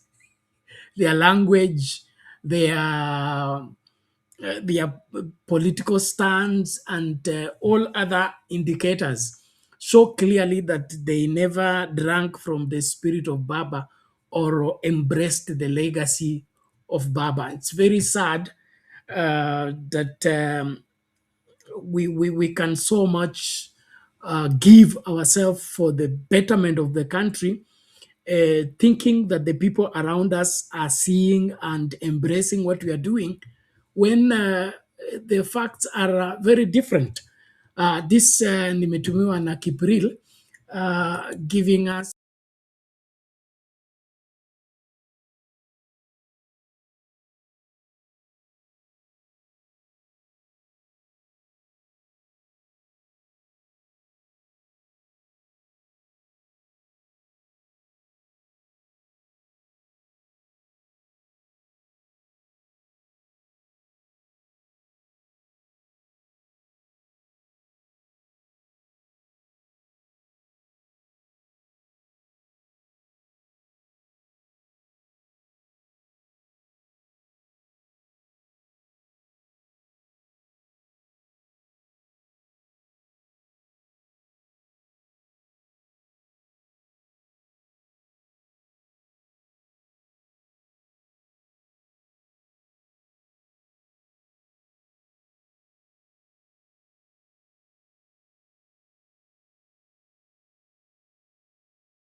Hali ya taharuki imetanda mjini Kakamega kabla mkutano wa kisiasa wa Linda Mwananchi ambao utaongozwa na seneta wa Nairobi S.G Sifuna hapo kesho Jumamosi. Wakazi wana hofu ya kutokea kwa vurugu jinsi ilivyofanyika katika eneo la Kitengela siku ya Jumapili ambapo mtu mmoja aliuawa. Na licha ya hofu hiyo, seneta Sifuna na viongozi wengine kwenye mrengo wake wanashikilia kwamba liwe liwalo, Linda Mwananchi itaendelea. Kama anavyoarifu mwanahabari wetu David Modhoka. Katika saa chache zijazo, msafara wa Linda Mwananchi ukiongozwa na seneta wa Nairobi S.G Sifuna unatarajiwa kutua Kakamega kwa kishindo. Mbona nijua? Mimi ni nani? Mimi ni nani? Hata hivyo taharuki imetanda, wakazi wakihofu kuwa mkutano wa kisiasa utakaofanyika utakuwa na vurugu jinsi ilivyokuwa Kitengela Jumapili. Na habari kwamba mikutano imepangwa ya kutuma vijana kutoka hata Kisumu, sehemu mbalimbali, goons kuja kuharibu hiyo mkutano. Hao vijana tunawaambia sisi pia wao hapa Western si waoga. Na sisi pia tumejipanga. polisi wa Kakamega na mkuu wa polisi Kakamega, tafadhali, mkutano yetu ni ya amani. Watu wa ODM sisi hatunanga vita. Sisi wacha kijana yetu Sifuna akuje, tutafanya mkutano wetu wa amani na tutatoka kwa amani. Hatutaki polisi msongee karibu penye tuko. Hofu hii inachangiwa zaidi na kushambuliwa kwa lori lake Sifuna lililotangulia Kakamega leo hii, ambapo jiwe lilipasua kioo cha lori hilo, ishara tosha kuwa hali ya hatari imeshatangazwa. Hata hivyo, Sifuna ametangaza hatishiki na kuwa liwe liwalo, Linda Mwananchi itafanyika Kakamega, akiandika kwenye mitandao ya kijamii nikinukuu, washabatiza track yetu bana, lakini Kakamega lazima tufike. This is an idea whose time has come. You can throw stones, you can throw tear gas, you can, shoot Kenyans, you can block our convoy from reaching Kakamega. But remember, this is an idea. It has nothing to do with Caleb Amisi. It has nothing to do with Sifuna. We have never seen a government that has panicked to this level just because Kenyans are trying to exercise their constitutional right of assembly, constitutional right of expression, and freedom of speech. If anything happens to any one of us or to those who attend that rally in Kakamega, we will hold the head of state responsible because he's under oath, under the Constitution, to defend, protect the Constitution of the Republic of Kenya. Mkutano mwingine wa Linda Ground wa kikosi chake Oburu Oginga na unatarajiwa kufanyika Siaya hapo kesho, ishara tosha ya kupasuka kwa chama cha chungwa ODM. Hata hivyo, baadhi ya wandani wanakanusha mpasuko huo. Hakuna mrengo mbili, mrengo ni moja, ni maoni ni tofauti. Na baba alisema mtu yote kio kwa chama aheshimike kwa maoni yake. Haya yanajiri wakati katibu mkuu wa KOTU Francis Atwoli amemtupia Sifuna na wenzake vijembe vikali. Addressing public rallies, having a lot of people behind you thinking they can't make you a president. Yes, Jaramogi Oginga Odinga would have died a president. Because people could line up from railway station up to Jerusalem where he was living. If the population makes people somebody, or addressing people in Kitengela or anywhere, and you think now you are the boss, my friend, we have seen people who attract, people who emerge as leaders come from system. I am now the acting Secretary General of ODM.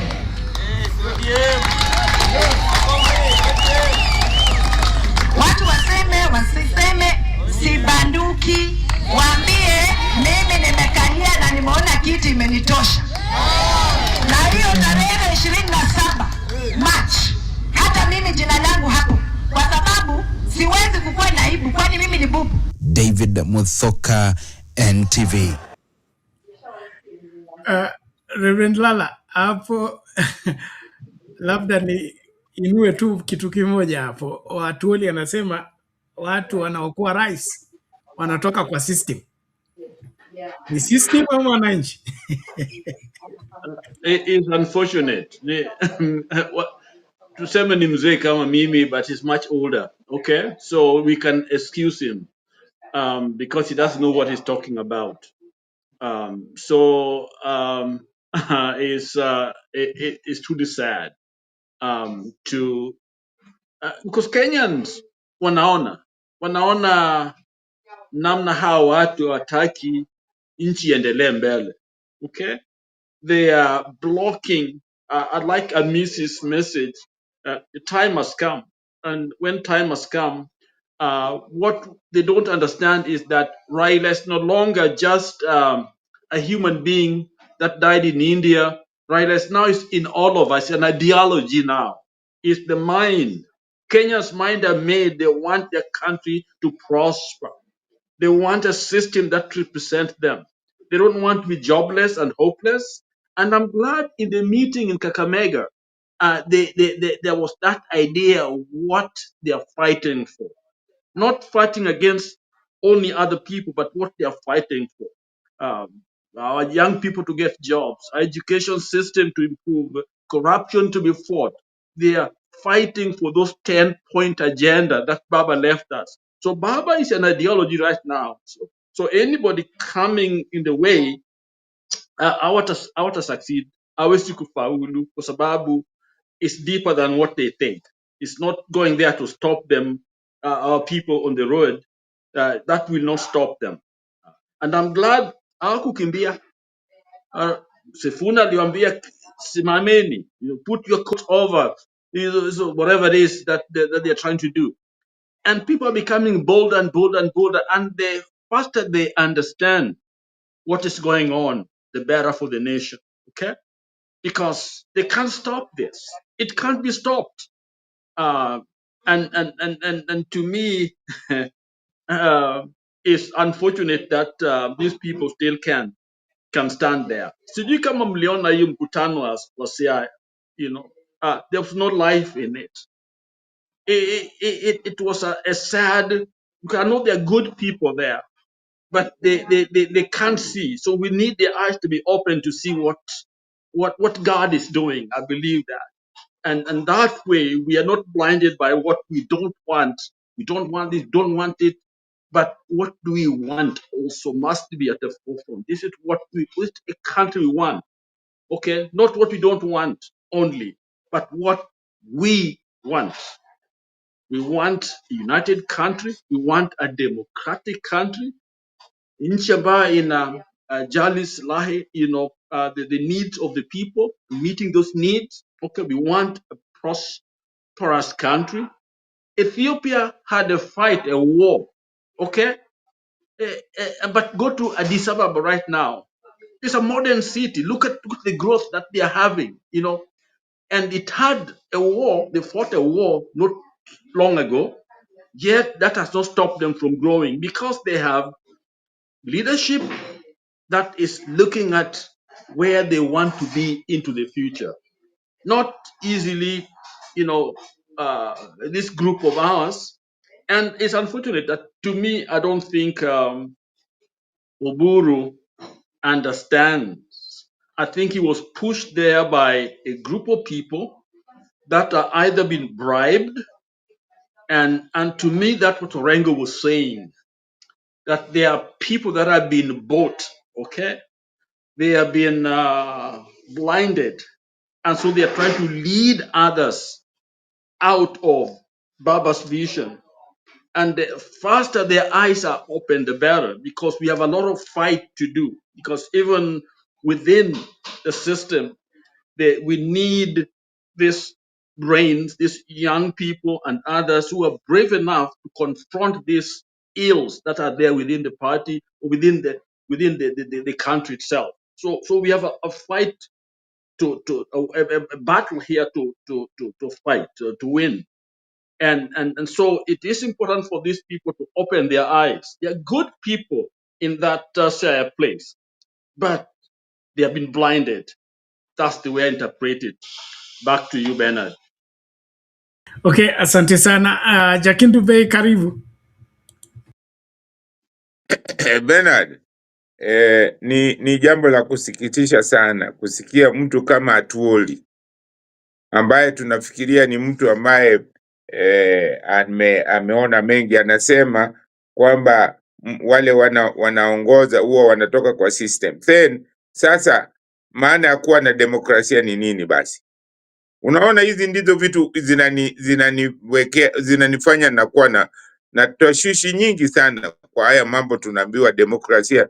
Yet wale watu ambao unafikiria wako wanatakiwa waongoze kujua mambo ya demokrasia wanakuambia kwamba viongozi analetwa na dictatorship. Yaani kuna watu fulani tu ukitoka kwa system. Sasa maana ya election au hizi mambo tunaambiwa demokrasia ni nini basi? Unaona vitu kama hizi hazifai. Lakini mnakumbuka Donald Trump wakati vile aliingia kwanza kugombania, watu wengi walisema hapana, huyu hayuko kwa system, haitawezekana. Donald Trump alishinda, tena alishinda mtu ambaye alikuwa ni prominent. Unaona, so watu wasianze kutuambia ati system, hiyo system yao wakae nayo. sisi tukae na hii mambo yao. Sisi tuchague mtu kwa njia yetu ambayo tunajua haiko kwa system. Sasa yeye ngoje huyo mtu wa system, sijui hiyo ni gani, kwa sababu hiyo ukisema system ni kama kusema kwamba kuwa president lazima uwe mwizi, kwa sababu hiyo ndio system. Labda ni system ya kuiba kwa sababu hizi uchaguzi wote kuna uwizi. So anataka kutuambia kwamba kuwa president lazima uwe na uchaguliwa kwa uwizi. Hiyo ni makosa sana vile nani anasema.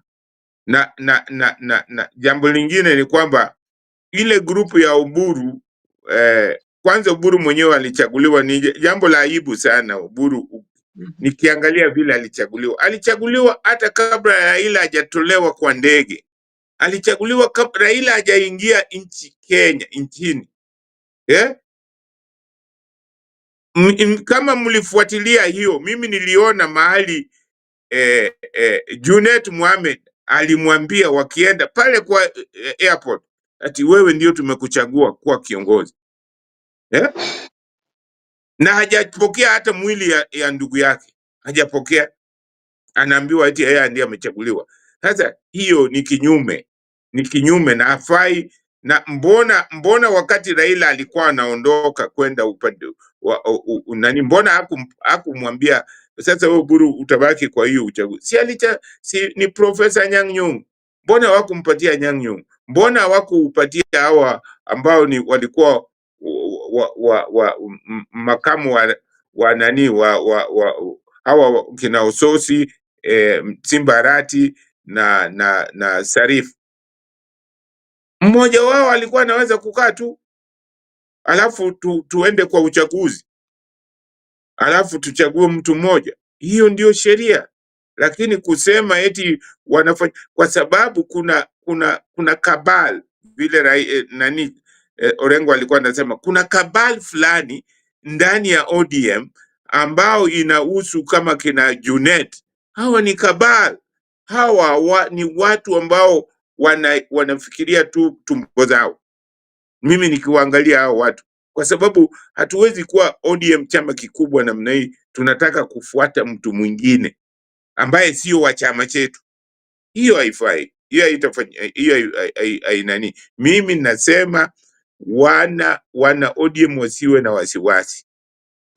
Sisi na Sifuna na Orengo na Babu Owino tunaweza kushinda presidency. Tunaweza kushinda Ruto ambao wanasema eti ana ujuzi sijui na nini. Bado tunaweza kumshinda. Asante sana Bernard. Sawa, asante sana Jakin Dube. Kabla nikutupia swali, Atuoli is not being sincere, kwa sababu huyo Atuoli ndiye alikuwa akishambulia Raila kwamba anashambulia Uhuru, kwamba Uhuru alikuwa na jeshi, alikuwa na polisi, alikuwa na majeshi yote na hakuweza kumpatia Raila urais. Ruto akatoka kwa street River Road, akakimbia akaenda akanyakua. So itakuwaje saa hii tena sasa amekeuka anasema mpaka utoke kwa system ndio ukuwe rais? So Atuoli kwangu mimi amesahau kuwa mzee wa mji ambaye anapaswa kupeana mwongozo. Amekuwa mtu wa ndimi mbili, anasema yale ambayo anaona kwamba wakubwa wake wanataka aseme, si asimame na ukweli, na hiyo ni aibu kwake kama mzee. Kuna suala ambalo limekuwa likiendelea kwa mtandao, ningependa kuconfirm kama wewe mtu ambaye una umri wa makamu, suala hili la Oburu. Kuna usemi ambao ulikuwa ukiendelea, wanasema kwamba katika mila ya Kijaluo, Kisii na Kiluya ni kwamba ndugu mkubwa hawezi kumrithi ndugu mdogo.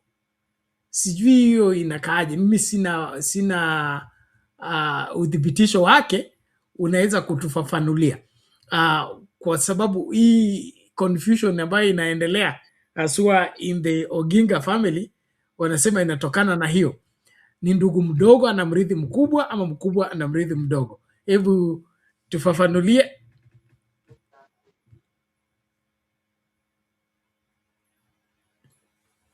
Ninavyojua kwa kifupi ni kwamba wewe ndugu mkubwa huwezi kumrithi mdogo, mdogo ndio anarithi mkubwa. Kwa mila ya Kijaluo, ndugu yako mkubwa hawezi kutoka huko kwa ukubwa kuja tena kwa nyumba yako wewe mdogo. Wewe mdogo ndio unaweza kwenda kwa hizo nyumba zao, lakini wewe mkubwa huwezi kwenda kwa nyumba ya mdogo. Kwa hiyo huwezi kurithi bibi ya mdogo wako, huwezi. Mdogo wako ndiye anaweza kurithi bibi yako, lakini wewe kama mtu mkubwa huwezi kufanya namna hiyo. So hii mambo ya Uburu kurithi nani ya ndugu yake, mimi hata sijui alitoka nayo wapi. I really don't know. Ana sioni kwamba amefanya makosa. Ni makosa kabisa, hata ukiangalia katika mila ya Kijaluo. Sio hivyo, haifai hivyo. Haiko. Uliza mtu mwingine, labda mimi utasema labda, lakini vile ninavyojua, hata vile nilisikia babangu akisema hauwezi. Sio mila ya Kijaluo namna hiyo. Asante sana Bernard. Thank you. Lala. Jakindu amesema ukweli kabisa, ndio hivyo. Ni mdogo ndiye anarithi mkubwa. Okay? Na mkubwa hawezi kuja chini. Manake mkubwa ni kama baba ya mdogo. Na ni kama baba, ni lazima mdogo ndiye afanye nini? Afanye urithi. Sasa Uburu mwenyewe kwanza kabisa, in the structure of ODM, to get Uburu to take over from Baba was not right. Then why do you have Makamu? What is their job? Okay? And it was a temporary. Okay. Uburu, if he wanted to run, he could have decided to run when the main, just deciding to run on his own, which is, of course, this is politics. But his role has been very, very clear even from his father. Okay? He took over from ni kama ceremonial ya kinyumbani. He has been playing that role. And so why would you want to come back into the political side when actually the familial lineage, you are the boss there? Okay? He should have said no. Okay? All he should have been able to provide is guidance and leadership for the party. Okay? And that way he could be there to give advice to the other three of those deputies as they prepare the party for a real election to take place. So something was not right from day one. And I have problem with people like Yuned Mohammed. Mohammed Yuned, okay? And listening to, I think, one of the Karolio Mondi talk about possibility that there was a play there that was not quite right based on his information.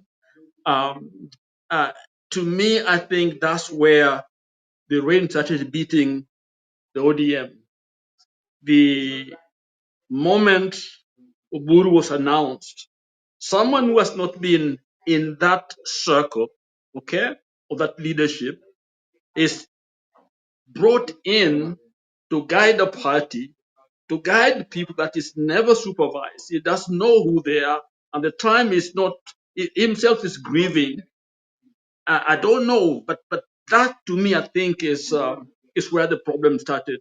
And I think I've been heard that before the election of Oburu, there was a meeting in the White House. Okay, or when before he took over, and even Sifuna's being kicked out. Okay, there was something in the White House, in the State House, that is a meeting.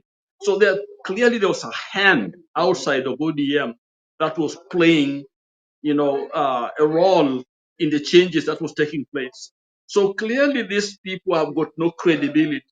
They've got none. To me, I think if they can disband this group and come back to this one Baba's party and work things out the way that reflect the spirit of Baba, I think history will judge them very harshly, because I don't think they have any credibility. And to me, the faster they realize where they are, the better it would be for themselves and also for the party. So to me, Baba himself was a defender of Sifuna. Okay, Baba defended Sifuna. There were some people who were there trying to undermine him. Baba defended him. So if Baba had a problem with Sifuna, why didn't he? Because Sifuna has never changed. His mind is never changes. His views are known from day one. So when they come and tell us this man is this and this and that, where is the evidence that Sifuna's changed? He's been consistent, didn't want Ruto. He said he was going to support Ruto. Baba was comfortable with it. Why would they do this after Baba is gone? So whatever they're telling us has no credibility, behind it. There is no, it doesn't matter how much they shout. There's a hole there that I think any rational human being can look at. I want to come back. Something is not right here. Back to you, Bernard. Thank you, Lala. We appreciate that, and it's crazy that people can be insincere on clear matters. Kuna nani huyu Willy Mwadilo anasema Oburu alichaguliwa na Ruto akifikiria atamsaidia kura za Nyanza, hakujua kuna Sifuna. Inaonekana ni wazi kwamba William Ruto aliona mwanya wa kwamba akiacha kumweka mtu hapo katika nafasi ya Baba, watu wa ODM watajipanga na watatengeneza timu nzito ambayo hataweza kuikabili. Kwa hivyo, as an opportunist that he is, he took advantage of the situation. Napeana hii mfano. Just a moment. Hakuwa na emergency ya kureplace party leader. Si watu wa Azimio wamechukua miezi mitatu ndio wakatoa Raila Odinga kwa stakabadhi wakaweka Kalonzo. Haraka ilikuwa wapi ya kusema kwamba mpaka Oburu achukue hiyo nafasi ya party leader ama mtu mwingine? Why didn't they give us opportunity? We mourn Baba, we go through the burial and then come back to discuss now that there is this vacancy, how do we deal with what happened? Ni nini ambacho Oburu alikuwa anapaswa kusign kama party leader kabla Baba azikwe? Lala, over to you. Bernard, that's a very critical point, because even here in the US, we were still organizing memorial services. Okay. I remember going to another town to speak there, and then these things are happening. So it's almost like people are grieving, yet they're making decisions, that directly relate to the grief process. So clearly, these people are not sensitive to the death of Baba. So when I hear Rengo make those statements, and no matter how much they criticize him, and they call him names, Orengo is correct that whatever it is that has been done really confirm that Baba may have been a problem to some of these people, because they were already made up their mind to join Ruto. They wanted power by any means necessary. Okay, so when they're telling us that the Baba, talking about good Baba is they're following Baba, they're true followers of Baba. No, when you look at Baba's way of doing things, where Baba was very clear. Nani alikwambia, kwamba, two terms, okay? And I'm told he specifically said there was no two terms. So all we knew was Baba was managing a crisis between now to the end of 2027, okay? That was to calm the nation and prepare it for an election for his party. Baba worked for ODM, okay? And ODM has to have a candidate, has to move forward because what is it there if we cannot form a government? If we cannot, are we just a spare part for UDA and somebody else? People that we don't agree with ideologically or in terms of practice, okay? Why would we do that? So to me, I'm very angry because of this decision that this group is making. So to me, I think they dismantle the XCI group, join back to Baba's party, and let's move forward. Sifuna's given us the way forward. Back to you. Thank you very much, Lala, for that. And ladies and gentlemen, as we begin to wrap up, I want to encourage you, please, let's continue sharing the video widely and get more people to learn from what we are saying. I'm reminded of the Malawi, was it Malawi presidential candidate who was incumbent, lost the election, and the other opposition leader won the elections. Uh, there is no harm in losing an election. If you go through the elections and people reject you at the ballot, you should be able to accept it. So even the negotiations about two-term does not stand any water in terms of how the constitution is framed and how people should transit from one term to the next term. So there is no guarantee for two term, and any person campaigning for two term is even unconstitutional. I heard today that Omuru Komen is now legislating a law that if you say one term, you'll be arrested and be sentenced. The people who need to be sentenced are the ones saying two term, because two term is unconstitutional. what is valid is one term. You serve one term, then ask for the second. We can decide to give it to you or not give to you. And so we can see that people are very twisted in this country, especially in ignoring what the law demands and want to kind of carry people in ignorance and want that ignorance to become the current state of understanding. That's where we need to resist, because the aspect of anybody insisting on two-term is unconstitutional, it is unfair, it is unjust, it is not it's not tallying with the laws of justice. And then, of course, now this attempt of Derek was here earlier and was saying that William Ruto is not afraid of ODM. But if William Ruto is not afraid of ODM, why the tear gas? Why the frustrating of ordinary political rally that is going to Linda Wananchi? It's clear that William Ruto is not even ready for the elections. He's only ready for elections that he can corrupt his way into office. But genuine, free, fair, credible, verifiable elections, William Ruto is not ready. And that's why Kenyans need to rise up and demand that we will only appreciate an election that is conducted constitutionally and, of course, in accordance with the law. Any monkey business cannot be entertained.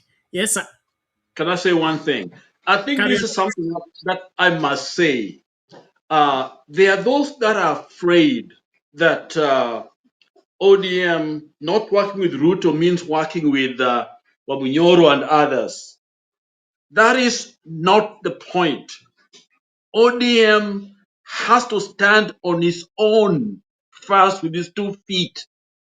We are not interested in Wamunyoro, we are not interested in UDA. We want ODM to be the party that we front, that will vie, that we will use to get to the new government, not anybody else.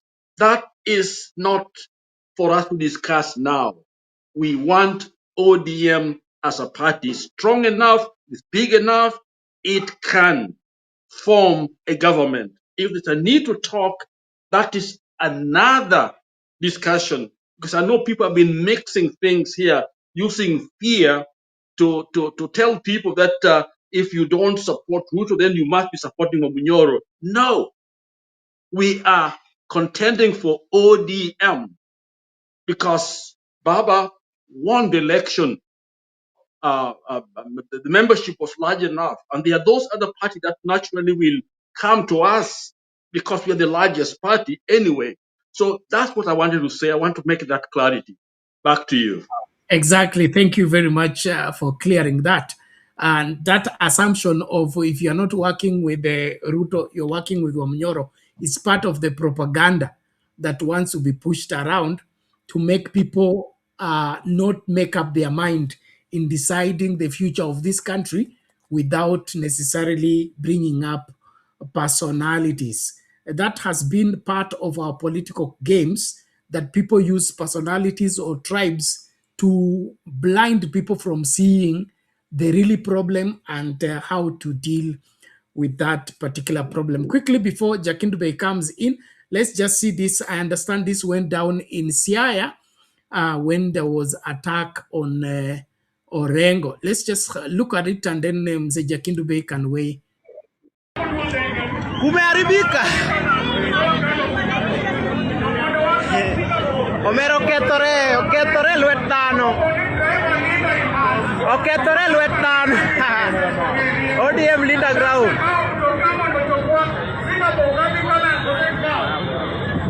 Siaya.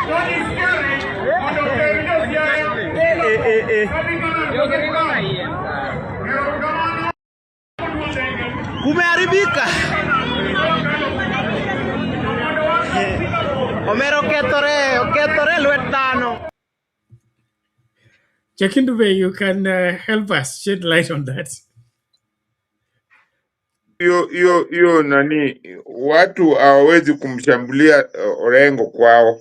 Hiyo waachane na hiyo nani, hiyo hawatafaulu bwana, haiwezekani hata kidogo. Mimi kitu nachotaka kusema juu ya ile nani kwamba ODM inafaa iweke mtu wake. Sisi tutashinda. Mimi hiyo naamini, kwa sababu hatuwezi kuogopa hata kidogo, kwa sababu unaona hata kule Siaya ambapo hao walikuwa wanafikiria kwamba watachafua jina la Orengo, imebackfire. Unaona, sasa hiyo ni kusema kwamba they are going nowhere. ODM haiwezi kwenda popote. ODM ni chama ambacho ni chama kubwa, haiwezi kukosa kusimamisha mgombeaji. Tuweke mgombeaji. Kitu nyingine nataka kuambia Wakenya, Wamunyoro ni Mkenya, na hata kama Raila angekuweko, Raila will defend Wamunyoro asifanyiwe vibaya. Raila hakuwa mtu wa kuweka kisasi na mtu. Yeah? So hii mambo ya kuweka kisasi, Wamunyoro ni Mkenya. Akitaka kufanya kazi na ODM ni sawa. Kwani akija akisema jamani mimi nataka kujiunga na ODM, tutamkataza? Tutamwambia sana wewe, kwa sababu wewe ni Mnyoro huwezi kuingia kwa ODM. Sio kitu kama hiyo. Sisi kama wana wa Kenya, Kenya, mtu yoyote Mkenya ana haki ya kujiunga na chama chochote, na hatuwezi kusema kwamba hatuwezi kusimamisha mgombeaji uchaguzi kwa sababu wa Munyoro. No, hiyo ni makosa. Hiyo ni kusema mtu ambaye anafanya hiyo anataka kufanya ukabila. Kama Wamunyoro ni mkabila, hatuwezi kufanya kuwa mkabila kama yeye. Inatakiwa tuwe mfano mzuri, tumuonyeshe kwamba inchi au mtu anatakiwa akae hivi. So hatuwezi kufanya makosa kwa sababu mtu mwingine amefanya makosa. Hiyo mimi nasema ODM iendelee vile Raila angeiendeleza. Raila angefanya kazi bado na Wamunyoro. Raila hana hiyo uchuki ambayo watu wanakuwa nayo. Moi alimfanyia nini? Moi alimfunga miaka mingapi? Raila alifanya kazi bado na Moi na hakuwa na chuki na yeye.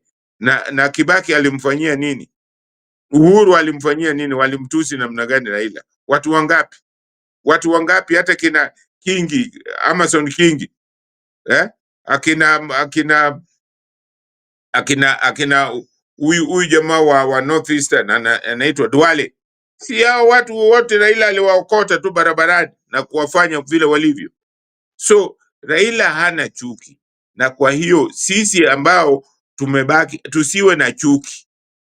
Tuwe kama huyo wa Munyoro anataka kufanya kazi nasi, atakuja aje kwetu. Akija kwetu tutamsikiliza, tutaona kama reform, anataka kufanya kazi na sisi. Kwa hiyo mimi sitaki hiyo mambo ya watu wanatishwa ati usipofanya hivi utafanya na Wamunyoro. Waache hiyo ni ukabila ambao Raila hakupendelea hata kidogo. Asante sana Bernard. So thank you Jakindube.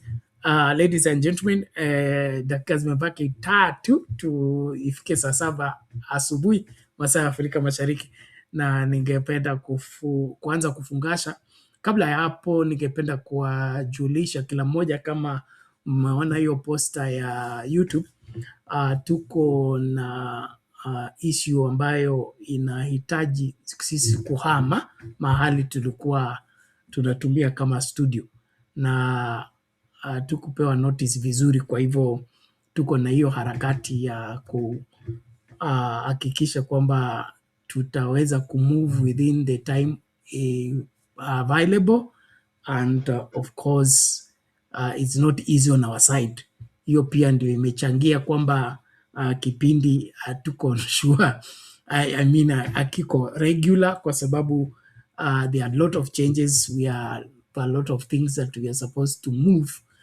Some of the things we had mounted them up, so we need to do that. And we are reaching out to everyone to help us transit safely. And that means we are here like 7 days or so.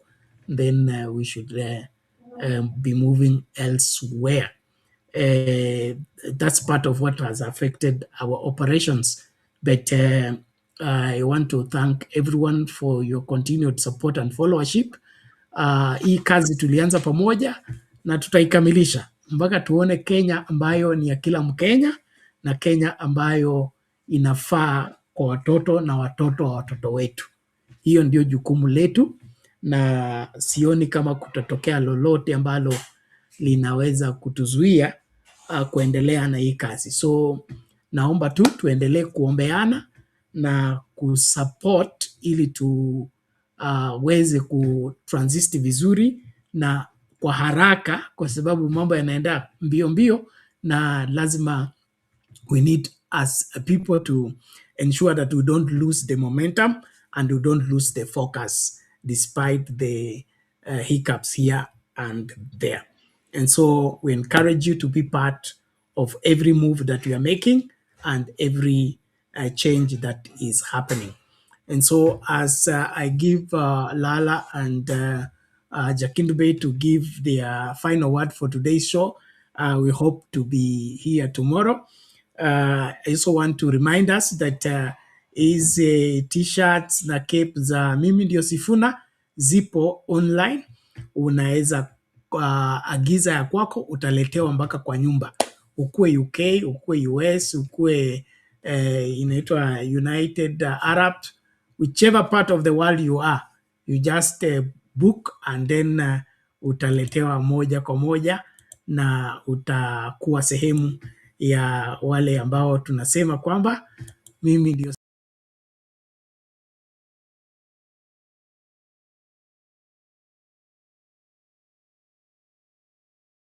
katika historia yetu. So link iko kwa comment section. Kama utamiss your link, you just inbox me. Na I think I've also shared it in the WhatsApp group kwa wale ambao mko kwa WhatsApp group. Asante sana. Reverend Lala, over to you.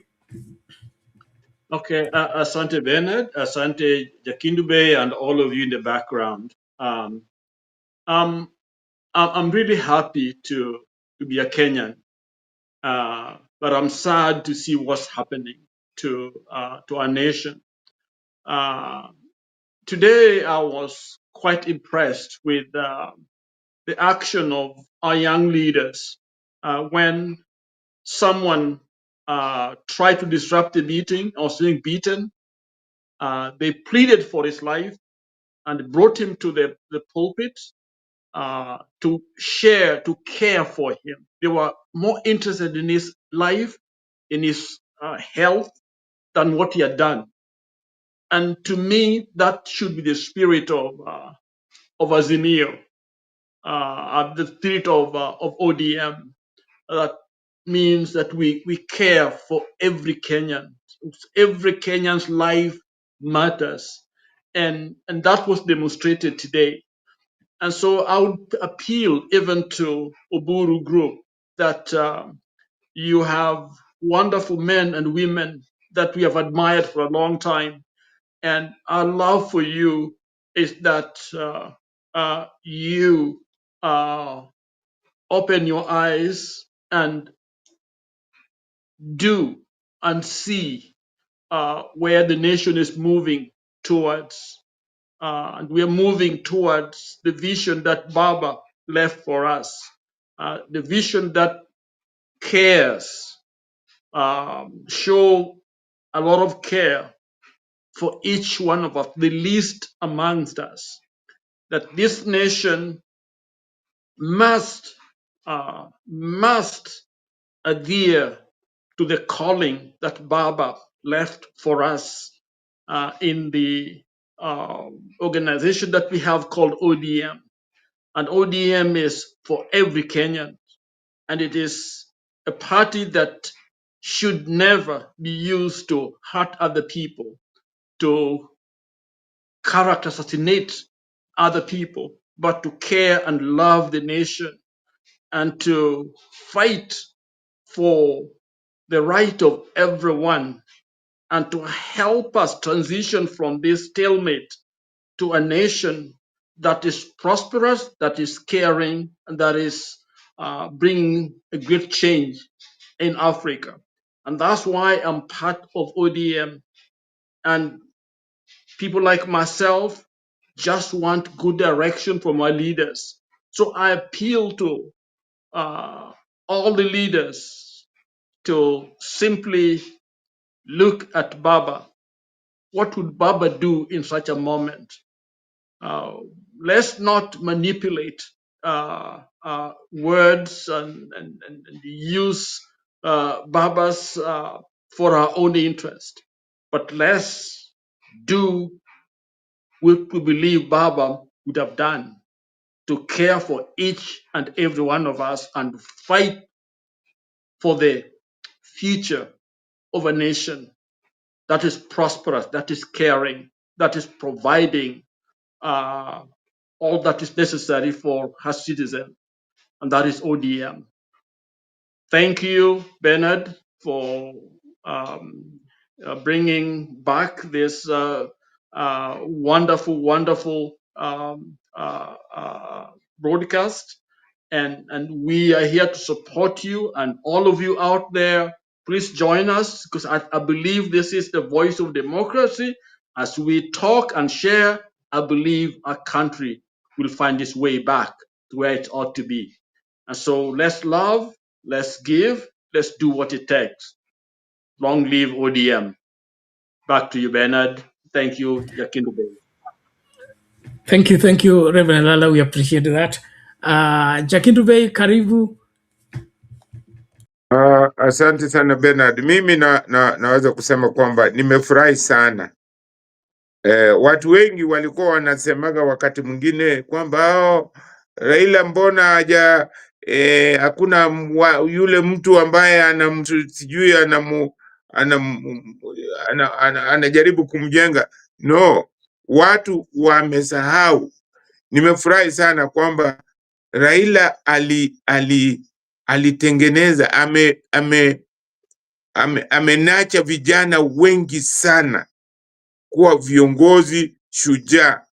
Kwa hiyo mimi nafurahi sana na Raila kwamba ni mtu ambaye ametengeneza vijana wengi sana, ako na jeshi nzuri sana, na kwa hiyo nasema ODM isiogope, ODM isonge mbele, ikomboe nchi yetu ya Kenya. Na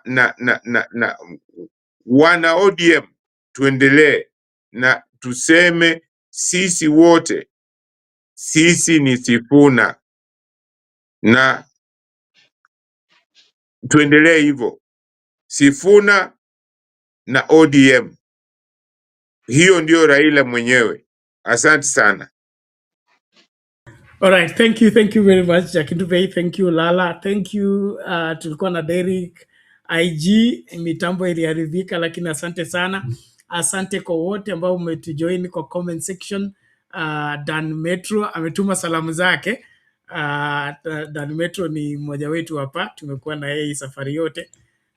Huwa na channel yake hapo the FM ya kutangaza haya matangazo moja kwa moja, na tunashukuru kwa ushirikiano mzuri. Nimeona nimemwona of course Tunia wa PS.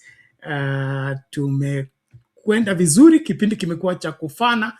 Tunaomba tu tuendelee kumakinika, na play our role tutakomboa inji kabisa kabisa, na tusimame imara, tukuwe na msimamo, tuache kuyumbishwa na watu ambao wanataka kutafuta matakwa yao wakitumia siasa ama wakitumia nchi.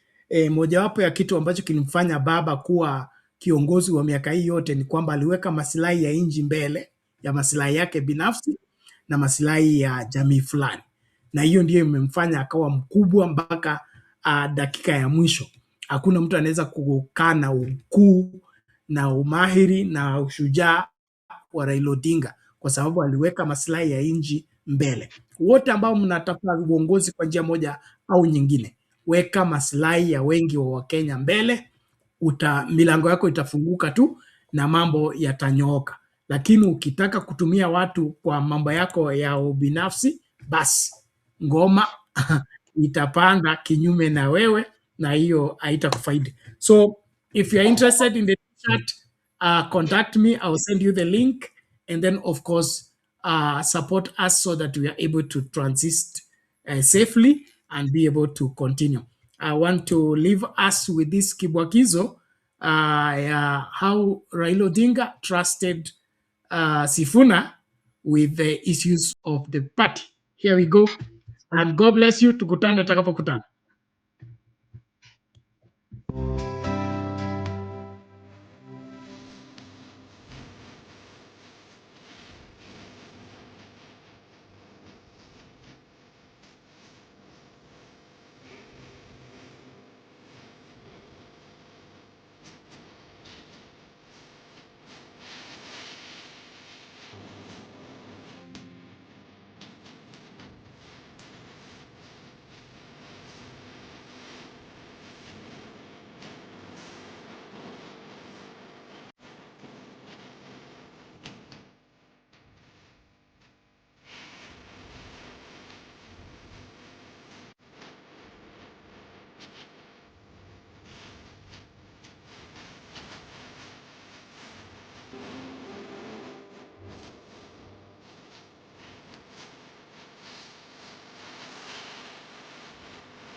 Ukikumbuka mtu tulikuwa pamoja, anakuambia kwamba mimi sitakuona tena, kwa heri, lakini naenda salimu fulani.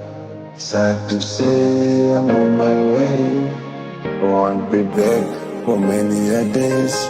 My head is down, my head is turning around. I had to let a little girl in Kingston town.